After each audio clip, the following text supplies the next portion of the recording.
Hello everyone, welcome to What If Issei Was Born as the Shadow Yokai and Got Betrayed Part 2. Before we start, please go support GautamaFanfic for writing that awesome fanfic. Now let's begin. This is the translated version I made. There will be some wrong he or she calling here because it's translated, so let me clear this. Issei is a male in this story. Chapter 10. In the room where a party had previously been held, we can see how little by little the women who once loved Issei Hyodo were taken little by little to their rooms so they could rest a little. In each of them you could notice a void and horror of having slept with or rather with the three scum of the supernatural world. Each one was locked in her mental world where darkness abounded, each one did not know what to think. Have you been living a lie for all these 3 years? And if so, why did this have to happen to them? Why did fate and whatever happened play out this way for them? If before all this happened they had a quiet and relaxed life with who? It was that question that began to arise. Each one in that world where darkness abounded, there was a spark of light which their subconscious tried to reach, that light that caused them concern. Why? Why? That light was there, the only light that remained after seeing that black-haired adult who had previously become the. But. Who is he? Why can't I remember his face? Is it someone important? What was it called? These were the questions that his subconscious was asking itself, and by premonition that light would give them those answers to their unknowns, but for the moment he could not reach them. Was there a trigger missing so that they could remember? At this moment their subconscious beings continued running, they felt that they were running, but they did not reach the desired point. Every time they felt that they were getting closer, that flickering glow moved further away. That journey had no end. While the thoughts of each of them were very different from their subconscious, their thoughts were jumbled, each of them thought differently, but they all agreed on a single objective. Why? Why is this happening to me? If this day was supposed to be so special, this day was supposed to be our anniversary, the day I was happy, I should be happy, but no, this had to happen, Mom. Ria said in her thoughts.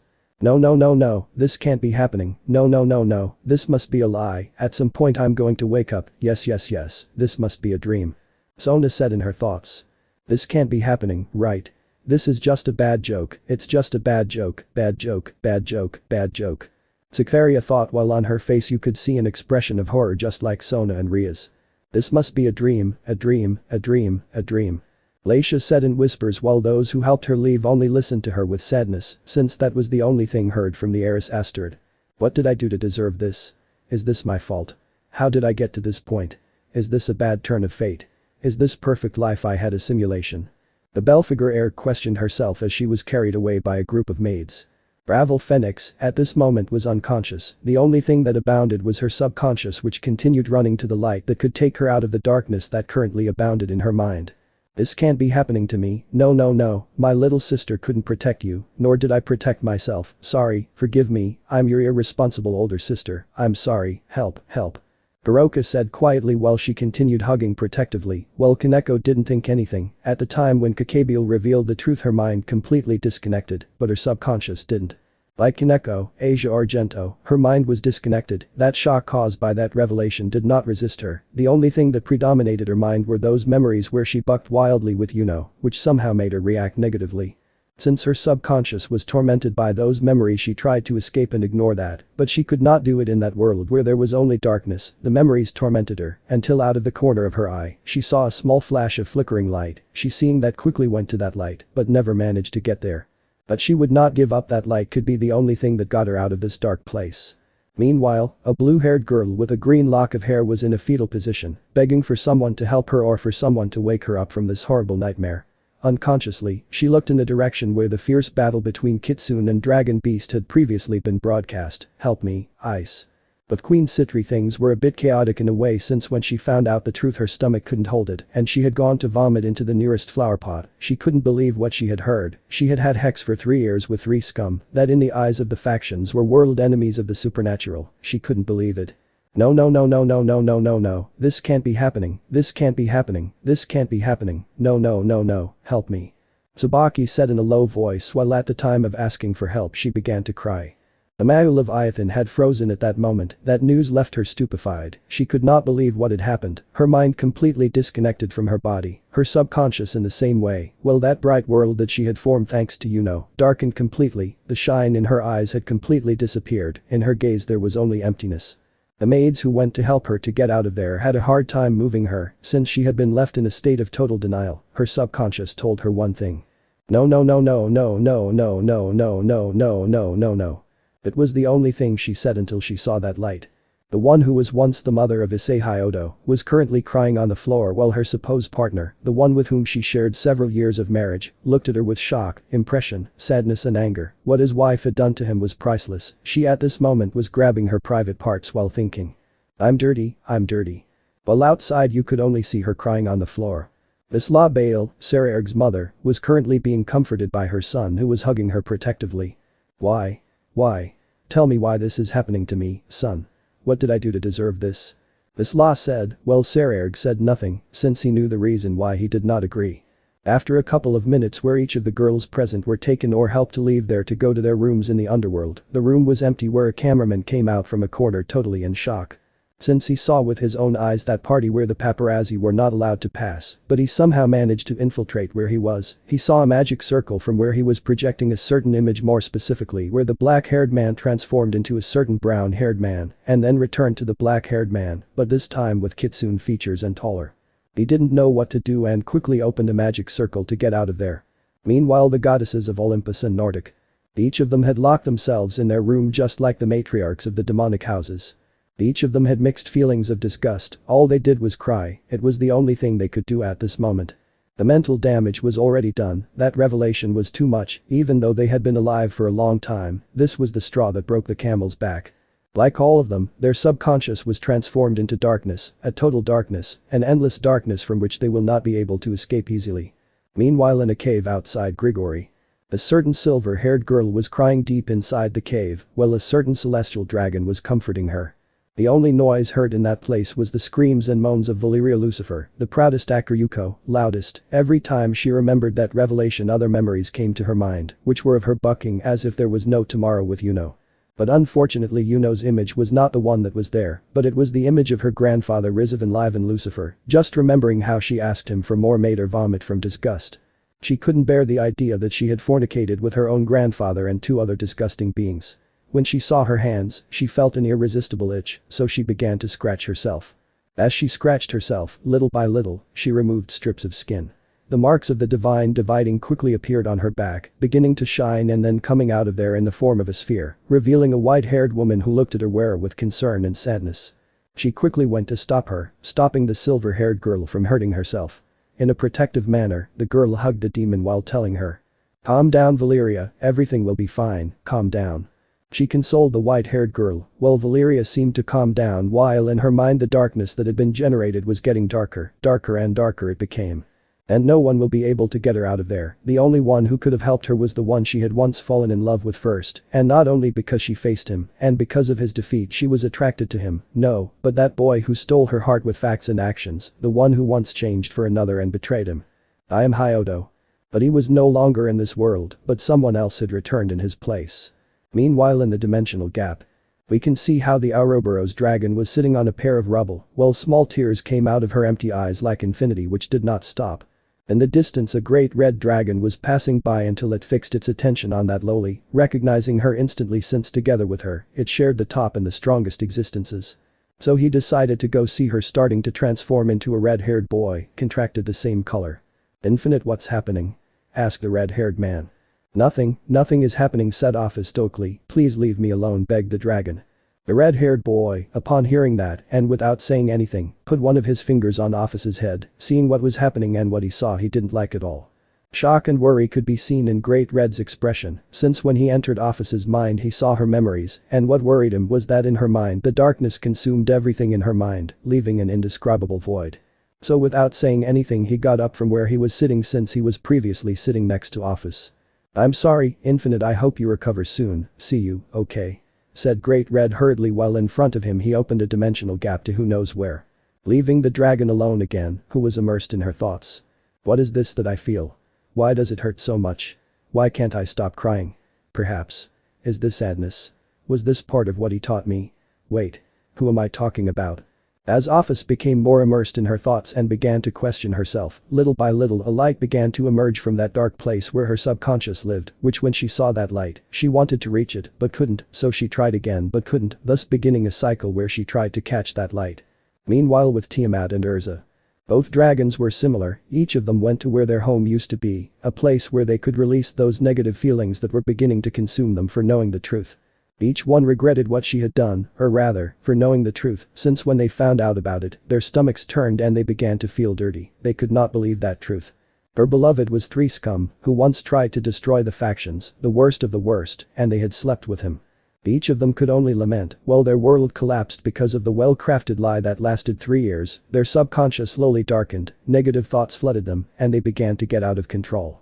The first thing they found they destroyed with anger and sadness, until those memories where they spent time with came to their minds, beginning to cry heartbreakingly, cursing themselves, locking themselves in a dark world where no one could reach them. In the Nordic faction. We can see in a house a not very old woman caressing the hair of a certain silver-haired girl who was lying on a bed. The not very old woman was one of the original 13 Valkyrie sisters, and we are talking about Gondel, 9th sister of the 13.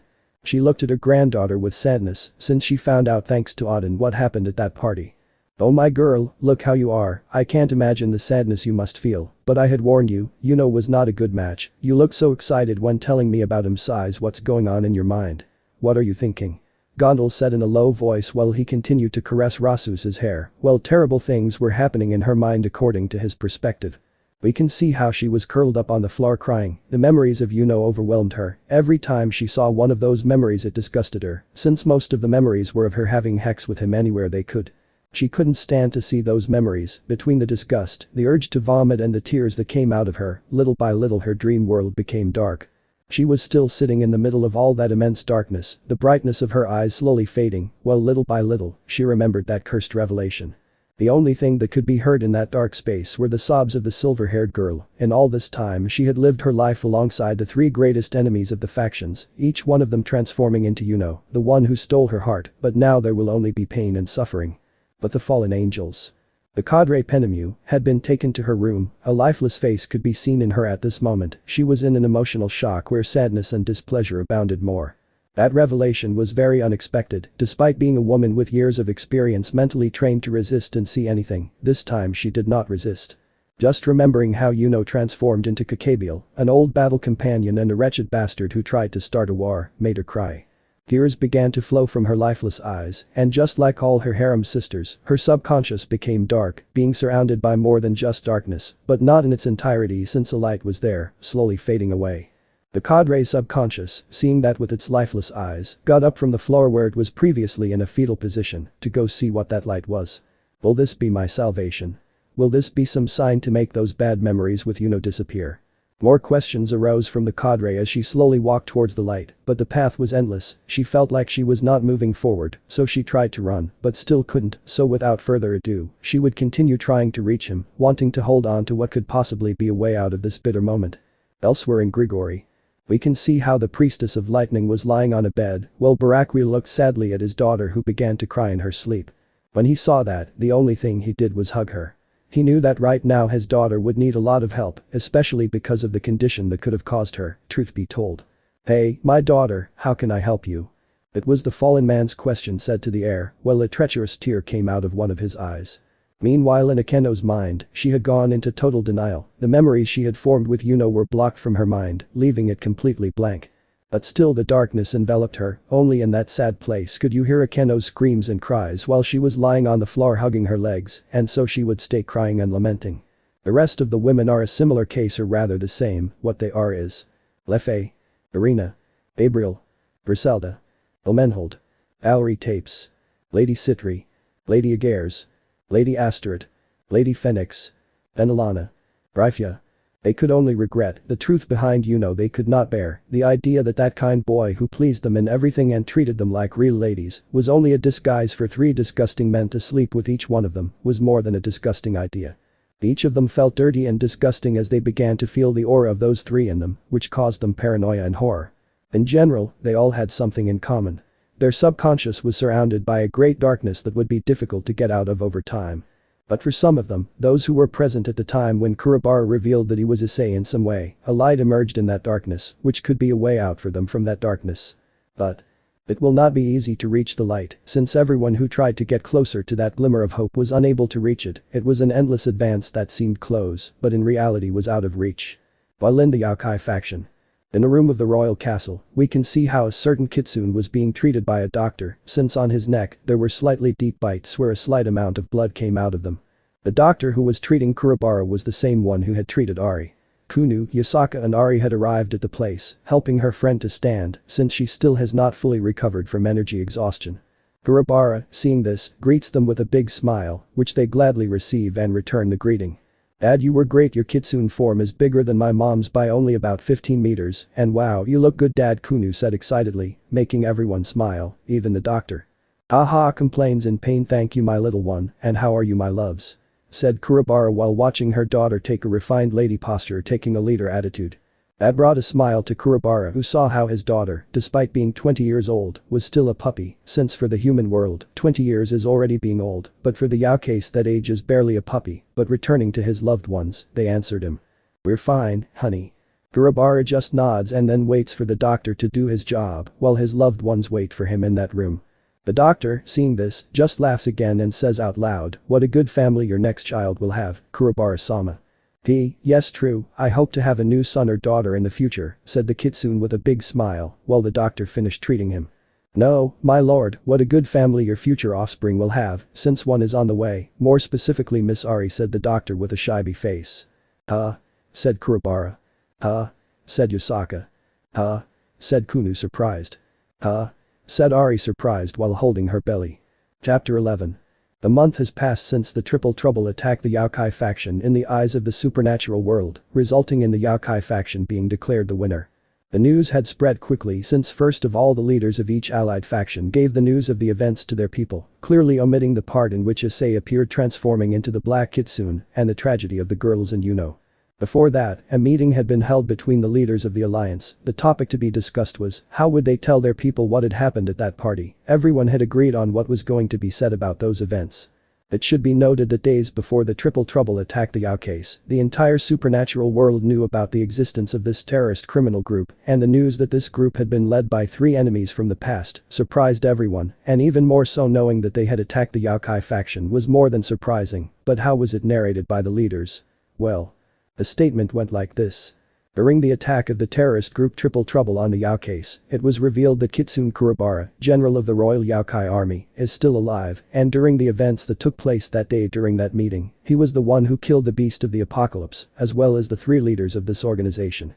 These facts were known thanks to the fact that one of the 3 main leaders had been at the meeting and told his plan to end all the factions, reigning over a world that they planned to rebuild. It was officially published by the leaders of each faction. What happened with Yuno had been confidential and secret, since that would gradually affect each faction, although that did not prevent it from affecting them, but the one that was most affected was the demonic faction, since 2 of its 4 leaders were not doing their job and were indisposed at the moment. Also, some of the demonic noble houses had stopped working at a certain point, completely stopping their diplomatic affairs and productions. At the moment, the mass did not give much information about the reason why some demonic houses froze. Nobody knew what was happening back then until news spread throughout the supernatural world, news that was very shocking for everyone, which worried many of the inhabitants of the supernatural. Yuno, the boy with the largest harem in history, turned out to be a disguise of the 3 leaders of the Triple Trouble. That replacement of Issei Hyodo was nothing more than a facade to be with all of his women, also with some of the matriarchs and Gryphia herself, wife of the current Lucifer. That news shocked everyone, especially the demons, who could not believe that married women from their faction would screw around with someone else, and that the same wives of that someone would give them permission as if nothing would happen. They could not believe that. Few felt sorry for them, while others said that they deserved it, that on the part of the demonic matriarchs. On the other hand, the rest of the girls felt sorry for her, because for 3 years they were having sex with 3 scumbags who wanted to destroy the world to reign over chaos, since they did not hide their relationships with Yuno for anything. Everyone was aware of the situation between the Alliance and the Youkai, since when leaving the Alliance the news was released that the Youkai faction left it for bureaucratic reasons. Also, everyone knew about the brown-haired boy's betrayal, thanks to the decrees being announced after the meetings. Almost everyone agreed with this, since at a certain point the brown-haired boy behaved in an immature manner, and his perversion did not please them, that it already fed them up to the point that they asked him to disappear from their sight.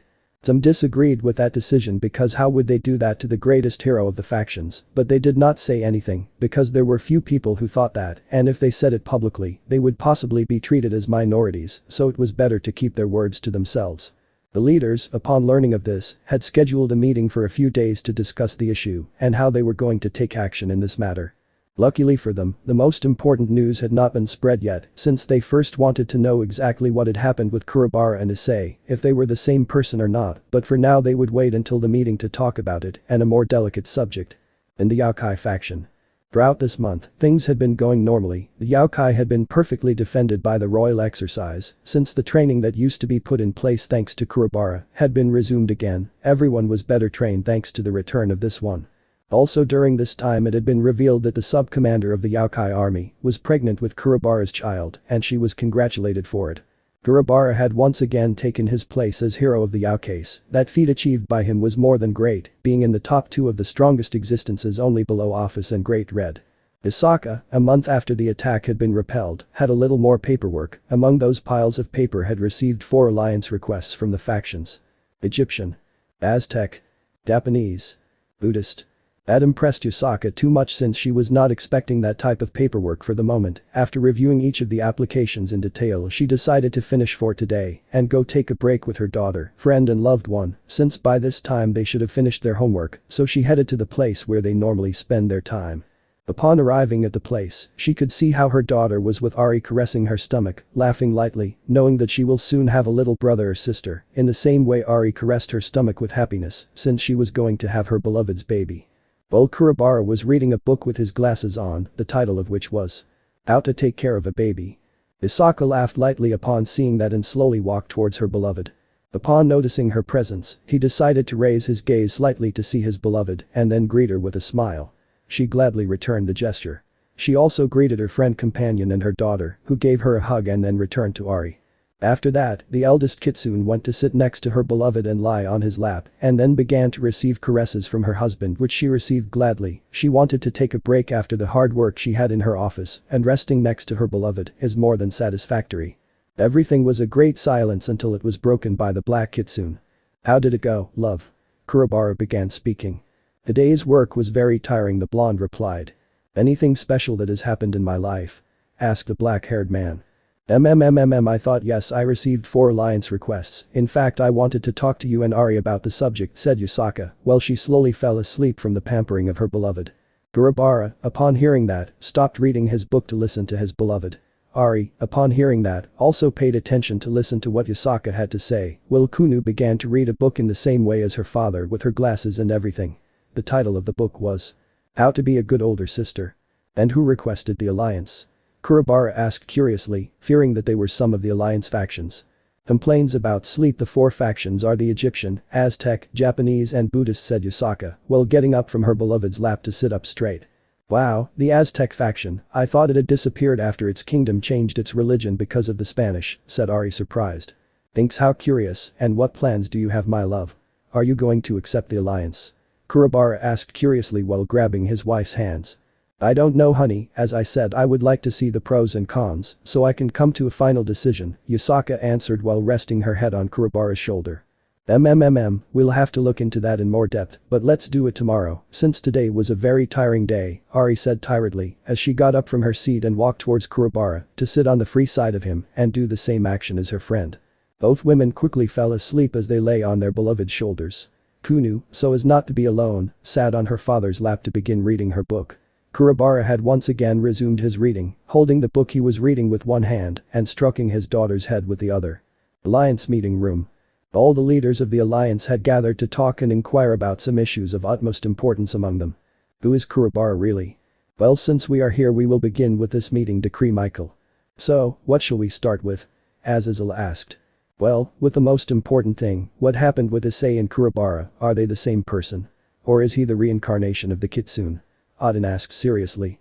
I don't know, have you investigated anything about it? Ajuka said this while looking at each of those present. Honestly I haven't investigated further, however, I think it's a reincarnation, as I understand it, the Hyodo lords headed after this one's death, right? Said the Jade Emperor thoughtfully. Okay, does anyone else have another idea or theory? Ajuka asked. Analyzing things carefully, I say that they are the same person, said Zeus seriously. And what is the reason for that? Asked Shiva. Look, Issei was adopted by the Hyodo, the same day that Kurobara had died. As I recall, the news of his death was given the day after his death. Remember, Issei was found in a temple in Kyoto. That's too much of a coincidence. Also, the day that he betrayed him. I mean the day that we were going to get rid of him, he used the shadows and summoned clones of the same, and those clones were not weak at all, said Zeus, emphasizing the dates, so that everyone understood that. I agree with what Zeus Dono said, it's too much of a coincidence, and that would explain that transformation, said Auden seriously while stroking his beard. Okay, does everyone agree with that version? Ejuka asked. Everyone had affirmed. Well, now the question that has us all intrigued, what happened? Said the Beelzebub seriously. In the center of the room, a dimensional gap had opened, and a red-haired man in a suit of the same color emerged from it. Everyone was surprised when they saw him, as they were not expecting that visit. I could answer your question, Brat, said the red-haired boy calmly. Great Red. They all said, impressed. Indeed, and in response to the above, I know what happened, said Great Red seriously.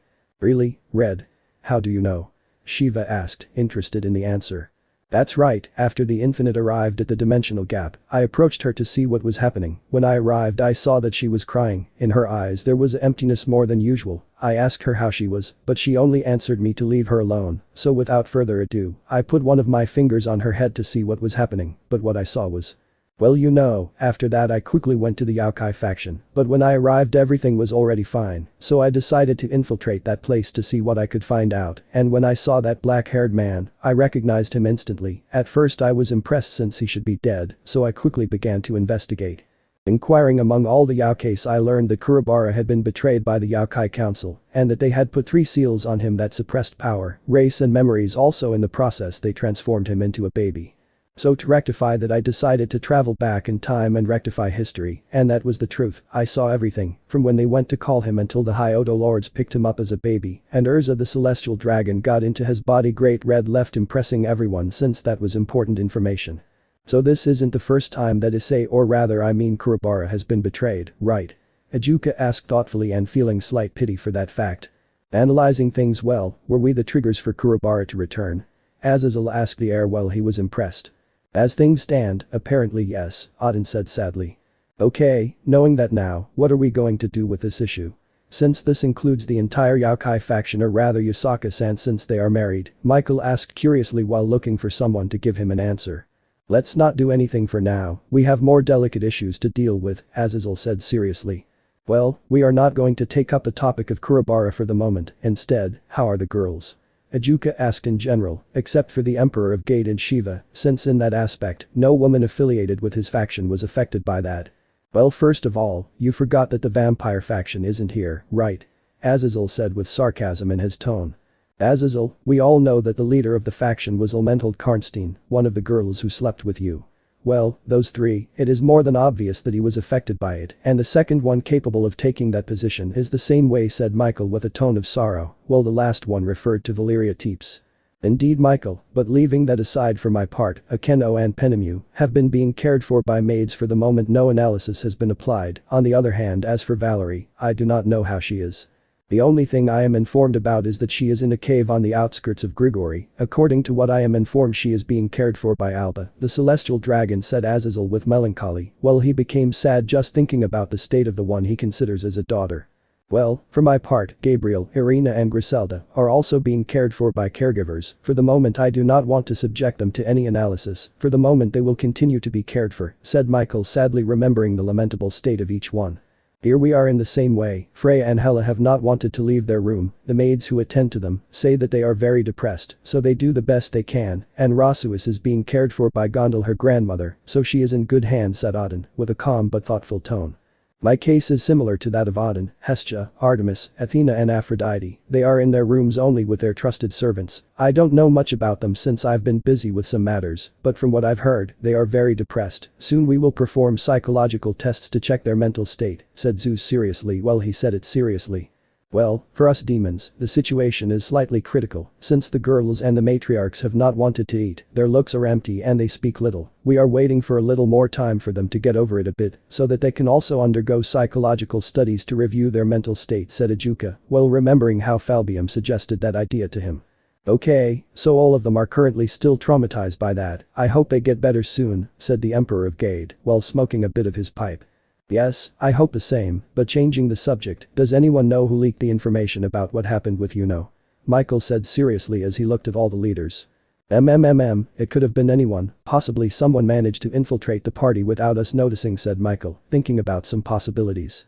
Whoever has leaked that information will be punished, said Zeus seriously. I agree with Zeus Dono, whoever did this will be punished, for now we must investigate who could have done it, said Auden without any emotion, while all the leaders nodded. Well, since we are about to finish, Ajuka, how is Surzich's? I do not ask about Serafal since we already know, right? What worries me is the state of him, said Great Red, while looking at Ajuka seriously. Well, he is devastated by what happened with Gryphia, so as I am informed by his maids, he locked himself in his office where he began to take refuge in alcohol, in the same way the patriarchs of the noble houses, but that is another topic, Ajuka answered sadly, as he remembered how sadness and disappointment could be seen on his friend's face. Sighs, well, I hope he recovers soon and finds a good woman. Well, I'm leaving from here, I'm going to see how the Infinite is doing, so goodbye, said Great Red. It's not that he's worried about Surzich's in particular, they haven't gotten to live together very much, but the times they did, he could see how good the Satan was. But leaving that aside, the dragon left from there through a dimensional gap where he went into his dragon form to start looking for office. Okay, before we fully conclude, the decisions are to investigate who leaked the information of the girls with Yuno and about Kurobara more in the future. Will we meet with the Yokai leader? Said Ajuka seriously. All the leaders agreed on that decision and then ended the alliance meeting. Somewhere else. We can see how the Black Kitsune prowled the streets of Kyoto City with Kunu on a father-daughter outing. While his two loved ones were already sleeping in his bed, he decided to go out with his daughter to spend time. Everything was happiness with his little girl, he walked through tourist places and one or another entertainment place, everything was perfect, they had been one of healthy coexistence. Until at a food stand where they were eating them, excuse the roundness, some demons were in that place too. Kurobara didn't pay any attention at first, he was living healthily with his daughter, until these demons mentioned something that caught the attention of our favorite Kitsune. Did you know what happened to the women of the supposed Yuno? The demon asked his companion. Yes, a tragedy for them, said the demon to her companion. That's right, even some matriarch slept with him, what a surprise they must have all had, said the demon. True, I knew from the beginning that it wasn't a good match, although well, it turned out to be just a disguise for those three disgusting beings, it's good that Kurobara finished them off, said the demon. If that's also impressive, the return of the legendary the Fox of Shadow, who would think he was alive, said the demon thoughtfully while his companion just nodded. Kurobara, upon hearing the conversation, only sharpened his gaze without his daughter, noticing how much he did not want to ruin the ice cream that she was eating, well it weighed. So those three, they were bucking those women, huh? I feel slightly sorry for them, although thinking about it, I won't forgive them for what they did to my other self. It's time to investigate what's going on with the alliance. Kurobara thought as he quietly created a mini shadow under the table so that he would follow the demons as he was about to leave. Seeing that, Kurobara continued spending time with his daughter until night fell and they had to return to their faction. Whereupon arriving, a certain Kitsune leader was waiting for him in bed, being half naked, where she was with a finger inciting him to come to her. He laughed quietly just to get closer to his beloved, where they both spent a night of passion and pleasure. Chapter 12. Several months have passed since Kurobara learned of the information he had heard from the demons he had encountered and began to carry out an investigation, using his shadows as infiltrators who told him everything he had gathered.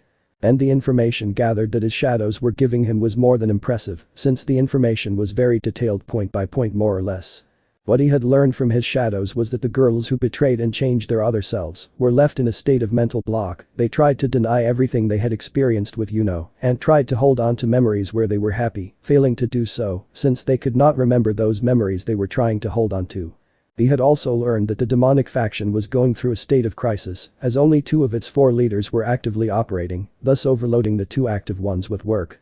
For the moment, that was the information he had collected from his shadows, so he decided to continue investigating what was happening with the demons. During this time, Ari had already given birth to her first child, a boy, who was named Naboki in honor of the dark blue-haired girl's father. Naboki, son of Kurobara and Ari. The birth had been painful for the Kitsune. It was 2 hours of hard work for her to give birth to her baby, which was worth it since she felt accomplished as a woman. When Naboki was born, she had been congratulated by the people who knew her, and she was cared for by Kurobara, Yasaka and Kunu, obviously taking turns so that they would not neglect their obligations. Everything was happiness until some very important news arrived, which was that Yasaka was expecting her second baby. In a few words, she was pregnant. That it excited the couple as well as Kurobara, who was excited to raise his children and live with them. The news was said by the Kitsune leader herself to her village, exciting everyone. The blonde began to be congratulated by her people. On the other hand, a meeting of factions was approaching, which was an alliance meeting by the Egyptians, Aztecs, Japanese and Buddhists. This meeting was going to take place in the Youkai faction itself. There were only a few days left until it took place. Everything was being prepared in advance, so that they would welcome the leaders who would come to this important meeting. Time after. We can see how each leader of the factions arrived at the meeting place, these being the following. Japanese. Amaterasu. Egyptians. Ra. Buddhist. Gautama Buddha. Aztecs. Huitzilopochtli. Quetzalcoatl. Everyone headed to the royal throne room where Yasaka was waiting for them. On each side of them were Kurobara and Ari who acted as guards. Upon arriving, the visitors greeted Yasaka, who returned the greeting in the same way. Rising from her throne, Yasaka walked towards them, where she greeted them one by one with her hand and then indicated that they should follow her. The atmosphere was one of professionalism, which was to be expected from a faction leader. After a few minutes in corridors, everyone present arrived at a room where there was a table in the center and several seats for each of the leaders to sit on. When everyone was already in their respective seats, they remained silent for a short time until the Youkai leader spoke. "Hello ladies and gentlemen, it is an honor to have you in my faction. As you know, I am the leader of the Youkais. A pleasure to have you here," Yasaka said in a refined but professional tone. "The pleasure is ours," all the leaders responded. Laughs. "Well, I started with this meeting, as I understand it, you all want to make an alliance with our faction, right?" Yasaka began the conversation. "That's right, Yasaka Dono, that's from us," Amaterasu answered to the Kitsune's unasked question. "The same with us, we seek an exchange of goods and, if possible, services," said Huitzilopochtli in a calm tone. "Well, on our part we are looking for strong allies, and you have been in our sights for a long time," said the god Ra representing his faction. For our part we want this alliance to learn a little of your culture, and like Huitzilopochtli, I seek an exchange of goods both cultural and of benefits," said Buddha in a peaceful tone, while looking at Kurobara slightly and giving an almost imperceptible side smile. "Correct, what you just said confirms to me that you do want an alliance, and by the way you told me your reasons, well I know that this is going very fast, but I sincerely would like to ally with you. I have already consulted pros and cons with trustworthy people, and there are many reasons to accept an alliance with each one of you," said the Kitsune leader. All those present were listening attentively. Each of them knew why the Youkai faction split from the alliance and already had an inkling of where Yasaka was headed. "But I have a question, why us and not the alliance? I don't mean to offend or anything like that, it's just that it has me a little dazed," the blonde finished saying while looking at each of the gods present there. "Well, about that. You know that in the past our faction suffered a high decline because of outsiders who invaded our believers, thus the Christian faction stole almost all of our territory and believers, that earthly, we did not come to war with them, but imposing their religion over ours was a hard blow for our faction. We barely stay standing since there are few who believe in us, that is why we seek an exchange of goods with you," said the god Huitzilopochtli in a serious and neutral tone, while Yasaka looked at him in a sympathetic way. The next to speak was Amaterasu, who began by saying, "Okay, I seek peace between our cultures in our territory. I want to find a balance between all our cultures, that excludes those of the alliance. Apart from that, for a long time there was a conflict with the Jade Emperor, which was not reached on good terms, and there is a very delicate breaking point, so I prefer not to touch on that subject," said Amaterasu in a calm tone while staring at Yasaka. He just nodded to turn to see the next one to speak, which was Ra. "Okay, as we have already mentioned, we are looking for strong allies, and you are the best option than the alliance. For a while we were analyzing you from afar, and the alliance is currently very unstable. We are also looking for trustworthy people who are true to their word, not traitors who, just because someone is no longer useful to them, they get rid of them," Ra said seriously, surprising Yasaka. The last to speak was Buddha, who gave off an aura of calm, showing that he did not come for anything bad. "The reasons why I want an alliance with you and not with the alliance is a simple reason, I am more interested in the culture of your people, how calm they can be, and how tough they can be when required," said Buddha in a simple but firm tone. Yasaka, upon hearing everything the leaders had to say, just nodded to begin talking with everyone present and reach an agreement that would benefit both parties. The talk was very long, but the objective of the meeting had been achieved. Also, the factions that came only for the Youkais also reached an agreement with the factions present there, reaching an alliance between all of them, thus founding the Five Powers. After that meeting and ending on good terms, each of those present had already left. The three Kitsunes took the rest of the day to take a break from all the talk that had taken place with each of the leaders respectively. So they went to see how their children were, who were located where they can normally rest, that is, their personal living room. When they arrived they saw a tender image of Kunu playing with her little brother where the baby is. When they saw that they were touched by it, they could not bear that beautiful scene. Each of the mothers could not hold back and went to hug their son respectively. The youngest Kitsune was so focused on playing with her little brother that when she was hugged by her mother, she was scared until she saw who her mother was. "You are calm," and responded to the hug with pleasure. Ari had carried her baby, hugging him tenderly and giving him kisses on his cheek until he stopped. Kurobara saw that with a big smile. These were the moments he enjoyed. Everyone had already sat down to begin to rest. For the moment everything was boring and there was nothing to do. Until Kunu suggested going out as a family, the idea was well received and she received a hug from her father, which made her blush with embarrassment, but for the moment they would rest for a while watching some movies. Into place.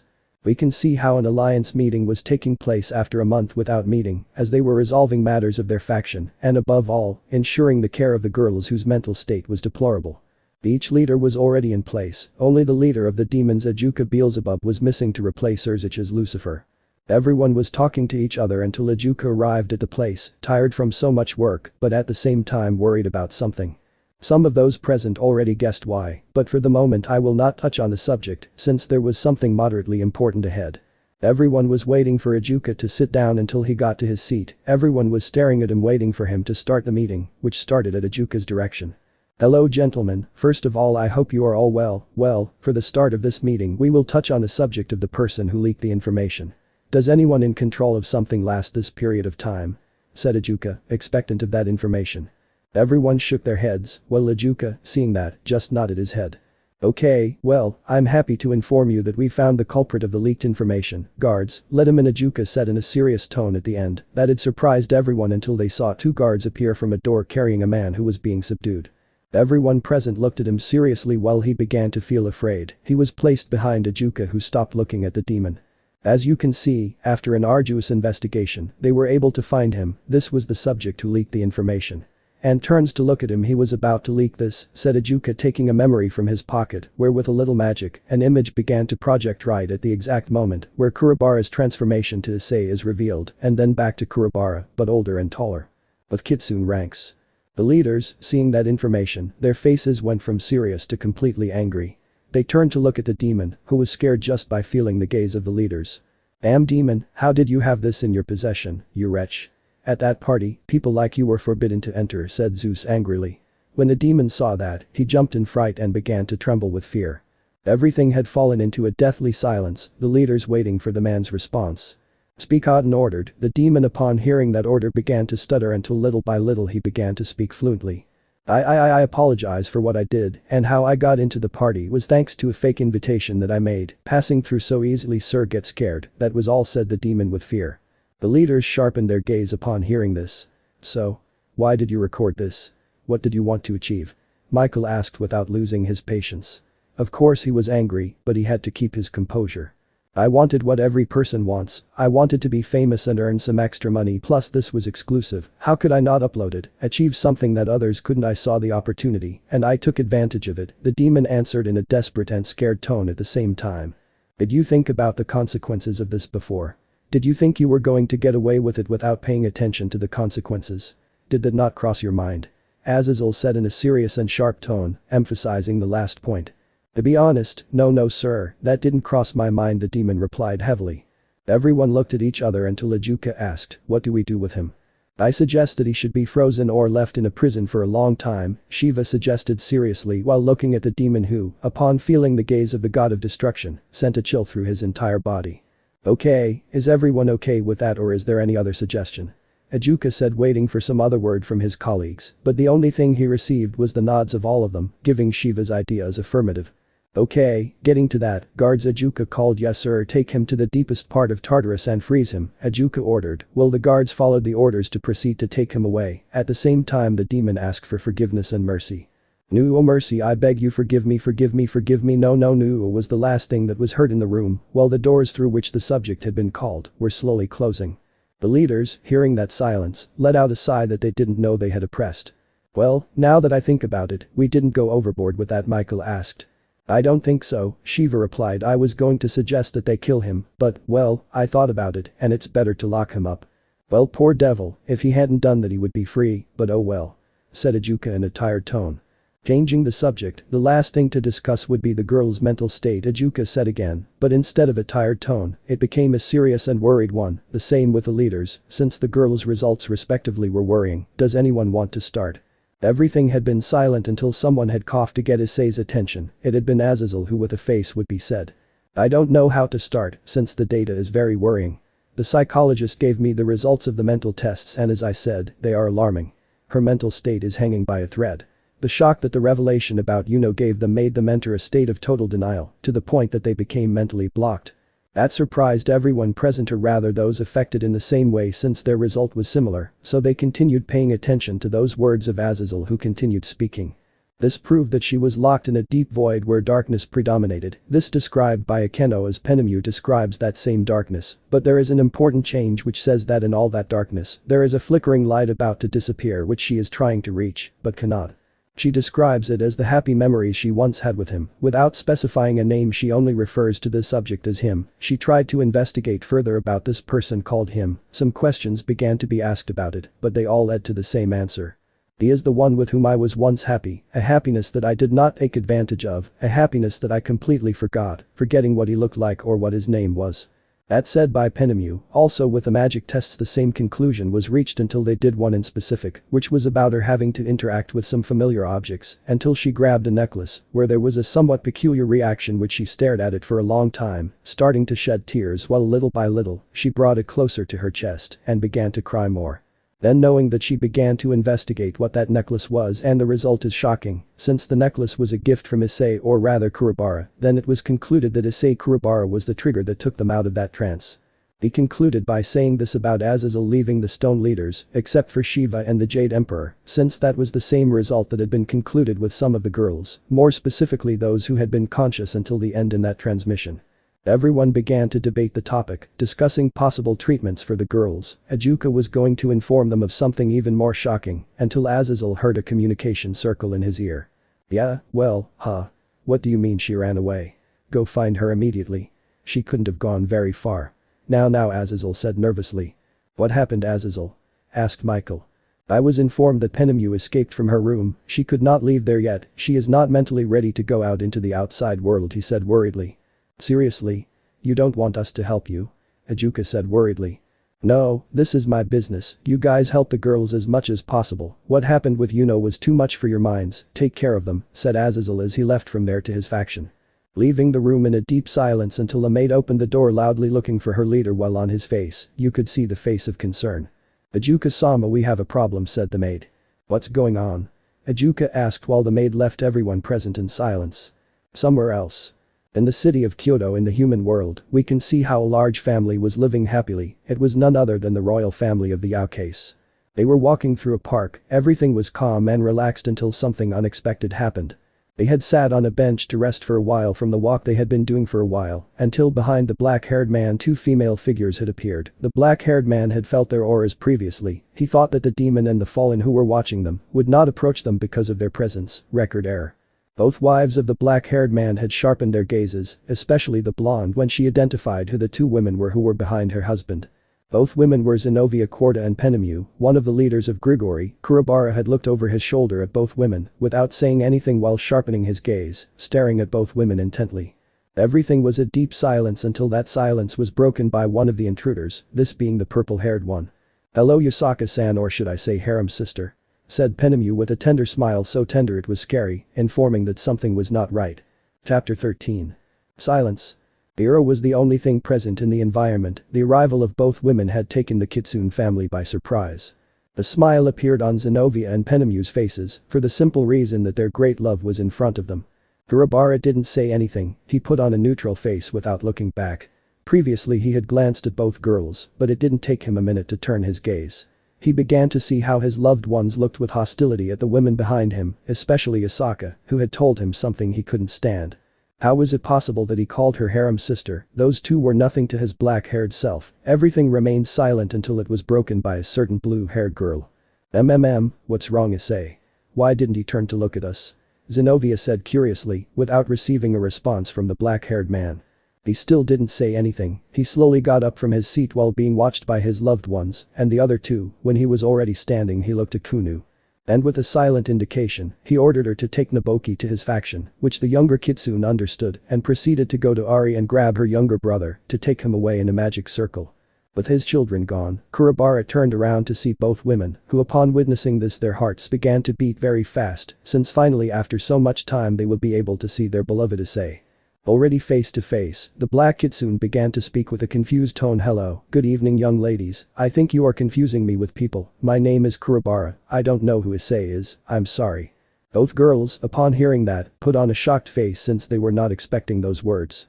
The Kitsune's partners, upon hearing that, understood that their husband did not want this to get worse, so they also tried to contribute. Honey, do you know who they are? Ari asked, pretending to be curious. I don't know, dear, but we have to leave now, it's a little late and there's a lot of work tomorrow, said Kurobara, pretending to be tired. It's true, love, let's go, the paperwork in my office requires a lot of my energy, so it would be better to leave, said Yasaka, with the same tone as her beloved. Well, you heard my beloved ones, if you excuse us, we'll go to retire and have a nice night, Kurobara said goodbye kindly while grabbing both Kitsunes by the hips, making them both blush. Zenovia and Penemu looked at him in bewilderment and with a pang in their chest, but when they saw that the three Kitsunes were already leaving, they reacted. Issei, both girls shouted, causing the Kitsune family to stop. Stop pretending you don't know us, Penemu said with a little concern. I know you still remember us, so please come with us and talk, like we used to do, Zenovia said with longing in her voice. Kurobara, upon hearing this, looked over his shoulder at both women, who at first glance seemed to be fine, but in their eyes something else was noticeable, something that was scary to a certain extent. Turning his body completely, he looked at both girls with a neutral gaze, which changed to a friendly smile, and then said to them, sorry, but I don't know you, so goodbye and have a nice night. Those words caused both girls to panic, a panic that caused their legs to tremble and made them feel weak. Kurobara, seeing this, began to walk again with her beloved ones towards her home. Penemu was the first to come out of panic, and with a quick step she went towards Kurobara to grab some part of her clothes so that she would stop her step. She was about to grab a sleeve of the Kitsune until the advance of her hand was stopped, she was still trying to reach the Kitsune who had stopped his step to see how his beloved Ari grabbed Penemu's wrist, then with slight force pushed her back. Oh sorry, it was a reflex, an apology, said Ari with regret, while Penemu looked at her with a frown that later changed to one of kindness. Don't worry, it was very hasty of me, by the way, what about Issei? She asked with feigned curiosity while inside she said to herself, who is this bitch? Huh? Who is Issei? I'm here with my husband and my friend Yasaka, who is also his wife, she said thoughtfully, while Zenovia upon hearing that frowned and with a somewhat angry tone answered her. He points to Kurobara as Issei, I saw when he transformed into that form, so Issei please come with us, forgive me for what we did to you, I beg you to lose. She said with an angry tone at first, but at the end it changed to a tone of regret but was interrupted by Yasaka, who raised her aura in a sign of threat. Understand that he is not Issei, he is my husband and his name is Kurobara. Issei disappeared, nobody knows his whereabouts, go back home with your loved one so you can have Hex like you've always done, I want to think, Yasaka said while she got closer to her husband and kissed him with love. Hey Yasaka, don't keep it all to yourself, leave some for me too, said Ari with a pout as she also began to kiss Kurobara, who was slightly in shock at the sudden act of his two beloveds. Zenovia and Penemu stood still upon seeing that scene, but what Yasaka had said about them had made them angry.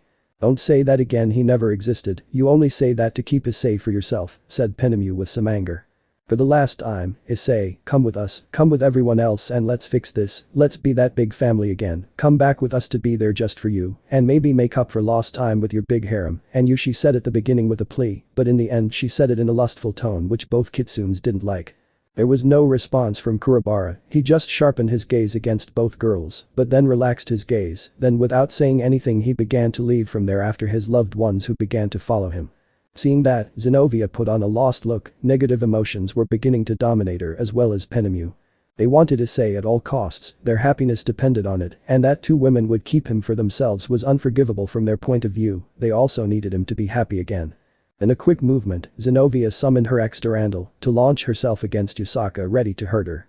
The blonde's instincts alerted her of that danger, and turning around she grabbed the blue-haired girl's sword, as if it were nothing. Penemu had also launched an attack with a spear of light, and taking advantage of Yasaka's carelessness, she was going to impale her with her spear. But she was sent flying by a kick from Ari, looking at her with a sharp look and with her Kitsune features, showing that her tails were bristling with anger. Zenobia continued to struggle with Yasaka, or so it seemed, since the only one who was using force was Zenobia, since Yasaka only used enough force to hold the edge of the sword. "What were you trying to do?" Yasaka asked seriously. "I won't let you keep Issei, just for you and the other one we want him too," Zenobia replied with rage and anger. "He's my husband and Ari's too besides, Issei ceased to exist the day you and the others betrayed him, changing him for you know he is Kurobara, my husband, Kunu's biological father and future father of the baby in my womb he's older than you he's only mine," said the blonde reproachfully to Asia Zenobia, who upon hearing that froze, as did Penemu, who had gotten up from the ground. But had fallen to the ground again, this time on her buttocks. Little by little, the green mechie stopped applying force, leaving Yasaka free to grab the edge of the sword freely and with it, lightly throw Zenobia back with everything she had, who continued to wield the sword. Seeing that, Yasaka and Ari began to walk again, each one next to Kurobara, who did nothing and only watched how everything developed. Besides, his intervention was not necessary, he knew perfectly well the power and strength of his beloved blonde and his beloved dark blue-haired girl. Meanwhile in the minds of Penemu and Zenobia, there was only a total denial of the facts, without thinking and with great anger, they both looked at the two kitsunes. Their thoughts were only filled with hatred towards both women, and the only thing they thought about was finishing them both off and taking Kurobara for both of them and the rest of the girls. They once again prepared to attack the two kitsunes, this was about shoot to kill. Penemu summoned a spear of light again but with more power, and then proceeded to launch it against the blonde, but before it hit Yasaka, a wall of shadows formed protecting her from the attack. Following that the wall will disperse showing Yasaka with a wildfire attack which she launched against Penemu, hitting her head on making her retreat. Zenobia had launched herself against Ari with a horizontal slash of her sword, but this was dodged by the kitsune with great agility, and then she wrapped her hands in red energy and hit Zenobia, making her fall and causing her to release X Durandal. Penemu was going to launch himself against Yasaka again, but instead 3 magic circles had formed, coming out of these, Azazel, Barakuel and Kemizai. Upon seeing Penemu, they were relieved at first, but upon seeing how she created 2 spears of light and seeing who she was going to attack, they quickly went to stop the fallen angel. Luckily, they did it in time to catch her and start immobilizing her. She began to struggle but was well supported by Barakuel and Kemizai. "Let me go, I have to finish her off and be with Issei again," Penemu said reproachfully. Meanwhile, Azazel had put a spell on her to put her to sleep, leaving the place silent. For a few seconds he looked at the panorama of the place, Zenobia was on the floor complaining in pain, the sub-commander of the Youkai army looking coldly at the blue-haired girl, Yasaka with an angry look, and a certain black-haired man who caught her attention. Azazel stared at Kurobara who also stared at him, the leader of Grigori seeing him only one thing could go through his mind. He is too tall and very powerful, thought the blonde mechie, until Ajuka Beelzebub had also arrived at the place with 2 maids. He looked around for someone until he finally found her lying on the floor, thus giving the order to go get her, even though Azazel was also looking at someone in particular. The Mayu also began to stare at Kurobara, who upon feeling another gaze looked at the one who was watching him. Everything is silent until the green-haired man speaks. "An apology Yasaka Dono, this was an unforeseen act," said Ajuka in a calm tone. "Same from my side, we didn't know that Penemu had come here," said Azazel without stopping looking at Kurobara. "HMP first of all, good evening. Secondly, I hope this doesn't happen again, otherwise I will be forced to neutralize or lock up the outsiders who are not allied to my faction. You already know what terms we are on, so I ask you in the kindest and calmest way possible to please leave here," said Yasaka seriously and coldly towards the 2 leaders present there. When they heard that, they knew that their relationship with the Youkai faction was null, since the same leader was practically running them out of her territory. Neither of them dared to talk about requesting a meeting. Just like that, both groups retreated to their respective factions without saying anything. The meeting they were in earlier had ended the moment this matter had to be addressed. They would meet again for a couple of days to continue talking about the topic of the girls, more Ajuka since he had important information about the demonic matriarchs and Gryphia. But we will talk about that another time. For now, the place had fallen silent only with the presence of the 3 kitsunes. Without saying anything, they began to walk in a specific direction, they wanted to take their time to clear their minds about what had just happened. The 2 kitsunes began to walk through that park, they were the ones who had to clear their minds the most, while Kurobara looked in a specific direction. After a couple of seconds he went to catch up with his 2 loved ones who, seeing that her husband was not advancing, had waited for him. So the 3 of them began to walk without looking back and without seeing how in the direction that Kurobara had seen, a small figure which was covered by the shadows of the trees, peeked out from between the bushes and then opened a dimensional gap and entered it, closing it instantly, leaving the place in a deep silence. Somewhere else. We can see how in a room there were 4 girls in the same room, these were the Citri sisters and the Taojo sisters. They were in what was once the Chestnut's room, each one seeing how the place was full of dust. Each one looked at the room with affection, memories that once formed in this place coming to mind. A smile formed on her face, a scary smile, each one said to herself. You will soon be with us again, Issei. While they were looking for specific things throughout the room, objects that for them had great sentimental value, since they symbolized their union with the chestnut tree. Things that when they found them they embraced them with affection, remembering that moment when the brown-haired boy declared his love for them. Tears were not long in falling when they remembered those moments, regret began to gather in their being. At the same time in the shared room of the 2 kitsunes and the black kitsune, they began to give each other lustful kisses. Yasaka was sitting on the black-haired man's lap, while rubbing her intimacy with his crotch. She caressed the kitsune's chest until she removed part of his kimono revealing his chest. They never got tired of seeing the well-worked body of their beloved. Ari slides her hands towards the black-haired man's male zone. After Yasaka separated from Kurobara's lips for lack of air and took a slight break, now Ari claimed Kurobara's lips, while the blonde lowered herself between the brown-haired boy's legs and then. In the dogs there will be no lemon, or at least not in this one, because if you want the lemon of the trio between Yasaka, Ari and Kurobara, right Buck of course, and you will have a complete chapter of pure lemon, I swear you will not regret it. Well, let's continue with the story. In Beelzebub Castle. We can see how Ajuka sent some messages by hologram to his allies. This message was about another meeting that would take place in a couple of days. He finally finished sending all the messages, he leaned back, resting his back on his chair. For the Mayu this was very tiring, doing his job, and that of his friend was very complicated but not impossible, he did not know what to do. Since on his desk were the files of the matriarchs about their current mental state, he looked at one more specifically, this being Gryphia's. Which content had a very shocking revelation, which could change Surzich's perspective towards his ex-wife. After a while, after looking at that file, he got up from his seat to go to Lucifer's castle in a magic circle. Once there, I walked through the halls of this one, seeing how it was still in good condition, thanks to the servants there. The hallway seemed endless, arriving at the red-haired man's office made him nervous, the news of the file he had in the office made him doubt what he was about to do. His thoughts were going 1,000 miles an hour, he didn't know how he would tell his friend about the subject of Gryphia and Issei, as he was already in front of Surzich's office door. Without saying anything or asking permission to enter, he opened the door, which was surprisingly open. When he saw the interior, he opened his eyes in shock. Well, the image of his friend in a deplorable state, with bottles of whiskey on his desk, the entire office destroyed and in disarray was very shocking. If someone told them about this they wouldn't believe it. Ajuka entered the office at a slow pace, drawing the attention of a totally intoxicated Surzich's. "Be my friend, long time no see," Surzich's said in a drunken tone as his body moved from side to side. "Hello Surzich's," said Ajuka. "What brings you here? Did you come to have a drink?" "Damn, I think I drank them all," said the red-haired man. No, I'm not here for that, otherwise I have to tell you something," said Ajuka in a serious tone, but behind that tone, you could notice concern. "Report what? Something about her?" Surzich's asked in a mocking tone, making Ajuka a little tense, who had come for that. "Laughs, don't tell me anything, for the moment I don't want to know anything about her, it hurts me, just remembering her, so many years of marriage and a child thrown away because of her damn infidelity." The red-haired man spoke in a sad tone, starting to cry in front of Ajuka, who just watched that scene with compassion.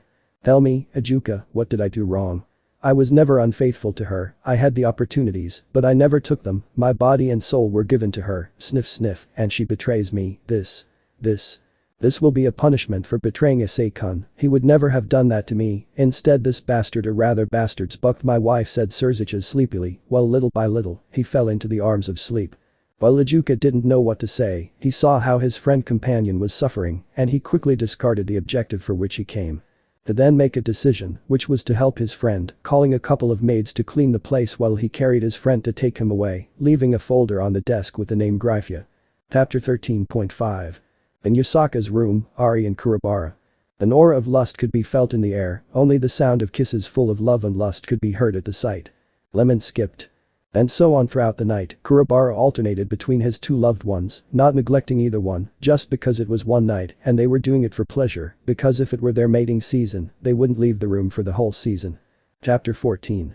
A new day, a memory to suppress. The sun was beginning to rise in the Youkai faction, some Youkais were already awake ready to start the day.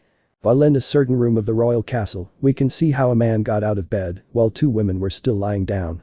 This man was Kurobara, who was beginning to yawn. He was still half asleep after what he did at night with his loved ones. He would get out of bed to go bathe in the hot springs they had installed there, taking a long shower shortly after getting into the water. His two wives would arrive at the place so that they could bathe in the same way. The black-haired man said good morning to his two beloved ones while they got into the water in the same way, being received by a kiss from their beloved for each one, so they began to talk about trivial things until they finished bathing. The three of them went to their room to change there. None of the three were ashamed to change in front of each other, each had already seen the other's naked body, the reason why they know each other's bodies being more than obvious. Once they were changed, they headed to the dining room to have breakfast. Kurobara and Yasaka arrived at the place, seeing that Kunu was already there and was already having breakfast. In the same way, both kitsunes went to the chairs to sit down, asking the servant there for something light. A few minutes later Ari arrived carrying Naboki, and she sat down to order some breakfast while breastfeeding her son. Everyone was having breakfast normally while talking about trivial things, without touching on the point of what had happened yesterday. Everything was normal, the breakfast had been exquisite, and everyone returned to their normal activities. Kunu and Yasaka were together to continue with the younger kitsune's learning. Ari went to her office with her baby to do the paperwork on the army, and Kurobara went to supervise the Yokai soldiers. Everything was going like a normal day for the Kitsune family until Kurobara received information from the shadows he had sent to investigate more about what was happening in the demonic faction. There was a voice in his mind that told him everything he had researched. Every word he heard made him get serious, but what was it that he was hearing in his mind? Well, the state of the women who betrayed their other self are in a very delicate state emotionally and mentally speaking. Their physical state is normal. There was a meeting of leaders in which it was discussed. The results spoke for themselves. They are not well to the point that the leaders did not allow them to leave their territories. They could not remember that person who caused happy memories. They recovered them. The contact with some objects has made them enter a state of longing for someone, possibly their other self. 19 girls have already recovered, so to speak, those memories with him. Kurobara listened to that seriously as he walked through the royal castle, heading to the castle's office to begin his guard duty. 2 of them have already escaped from the territories in search of Issei, just as 10 women also escaped one day. Kurobara was already at Yasaka's side being his guard. He had hidden his serious face for a calm one, while he thought, this will be a problem. If 2 have already come, who says the rest won't come? I have to be prepared. After thinking that, Kurobara continued with his routine work for the rest of the day. Taking care of his beloved and his daughter was not very complicated. The Kitsune also went to see Ari and Naboki from time to time, taking time for each one. The day was ending normally. The Kitsune family was already moving to their family meeting room, but Kurobara still had to check some things regarding a team that had been reported. For his part, he had no problem in checking it, so having plenty of time he went to check it. His loved ones also had no problem. The only thing he asked was that it not take too long. Kurobara was already at the training site checking the damaged equipment, which had been notified to him personally, looking analytically at the equipment that showed abnormalities, since a small trace of vampiric magic was felt in it. Upon seeing this, he quickly went to summon shadows to look for possible enemies around him, but unfortunately he couldn't because he had been knocked to the ground by 2 people. This one, a little stunned, lowers his gaze to 2 vampires that I quickly identify as these. Elmenhold Karnstein and Valerie Tapes. They stared at him with a face of love and longing. Kurobara knew that they were not mentally well, so pretending not to have met them he began to speak. Who are you and what are you doing here? Kurobara asked. You're so bad, Issei-san, don't you remember your fiancés anymore? Valerie said while making a tender pout. Did you forget about us? Bad, said Elmenhold while pretending to be sad. But what are you talking about? Who is Issei? I am Kurobara, the general of the Royal Yokai Army, Kurobara said in a serious tone while trying to get up. Leave that little theater alone, Ice-kun, and return to your original form, said Elmenhold while giving a longing smile. Yes, Issei-san, come on, drop this facade and come with us, Valerie said in a tone of tender annoyance. Now I told you that I don't know who you're talking about other than me or you'll suffer the consequences, said the black-haired man in an already annoyed tone. Consequences?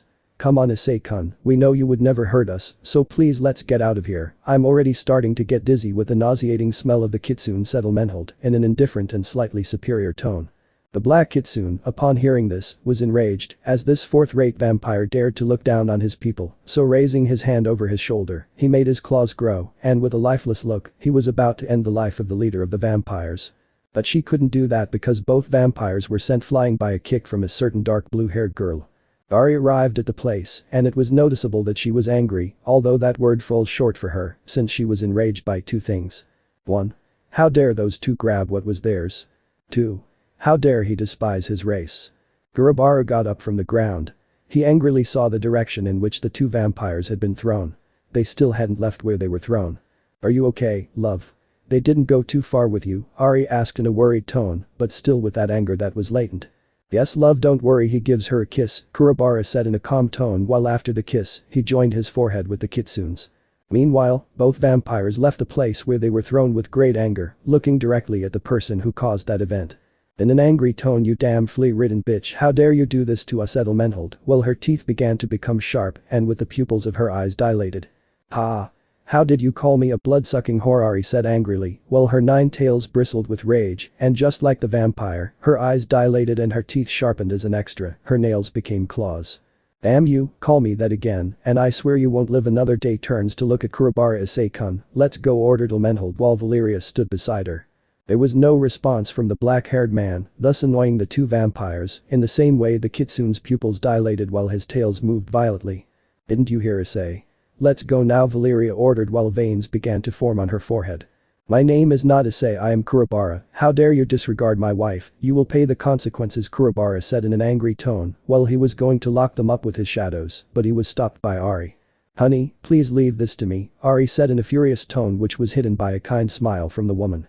Size okay, all yours, Kurobara replied as he stood to one side while both vampires watched that scene with rage. You points to Ari. What did you do to Issei? He wasn't like that, said Edelmenhold furiously.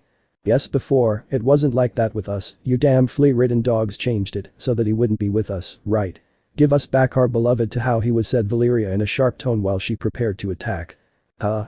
My husband already told you he's not that guy, Issei, and he's older than you, damn brats. Also, weren't you married to a guy called Yuno? Ari said angrily. Don't mention that name again, they both screamed. Damn bitch, now you're dying, said Valeria as she lunged at Ari with her nails aimed at her heart. But she had been easily cornered with great ease by Ari. Taking advantage of that proximity, the Kitsune kicked the girl in her stomach, knocking the air out of her, making her fall to the ground dry. The next to face the Kitsune was Edelmenhold, who with great speed placed herself behind Ari ready to pierce her chest, but for Ari, it was not difficult to see that movement, since with great force, she held the vampire's hand a few centimeters from piercing her heart. The vampire tried to get out of Ari's grip, but she couldn't thanks to the firm grip. The Kitsune gradually tightened her grip on Edelmenhold's arm, and when the vampire noticed this, she desperately tried to get away. Her attempts were useless. The leader of the vampires began to feel like her hand was beginning to break, but luckily for her, Ari had stopped her grip since Valeria had called her attention. Since she was trying to hit Ari but was quickly kicked, and with the Kitsune's free hand, she grabbed her by the neck to lift her up and then slammed her against the floor. After that, the dark blue-haired girl got ready to break the Edelmenhold's entire arm in a brutal way. Since Ari had pulled the blonde like that to her to have her arm completely defenseless in front of her, she then hit the junction of her arm and the vampire's forearm with her open palm, who began to scream in pain. But she was silenced by the dark blue-haired boy, who concentrated his power in his fist and hit Edelmenhold in the jaw, causing her to fall to the ground completely knocked out.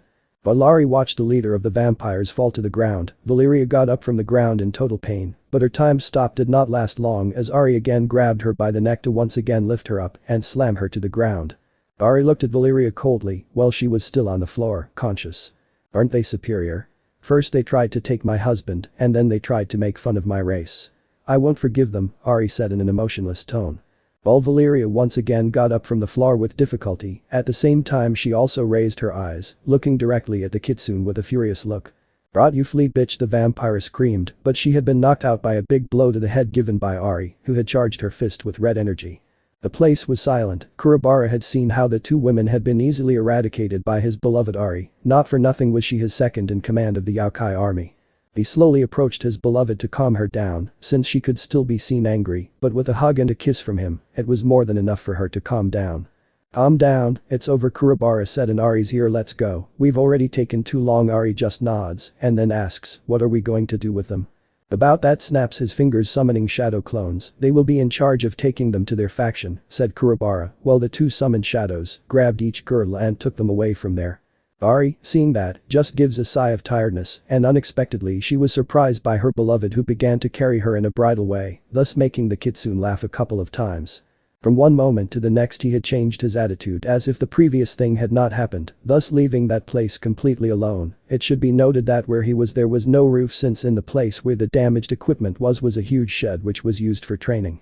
Returning to the point, a figure was in the air. He had witnessed the drag that the two vampires received. A few seconds after that encounter had ended, this figure opened a dimensional gap and then entered it, finally closing it. Somewhere else. We can see how in a room there was a red-haired girl lying completely naked. This figure was Ria's Gremory, who began lying in her bed completely asleep. She began to move from one side to the other, while she began to sweat cold, since she was having a dream which was turning into a nightmare. But what could he be dreaming about?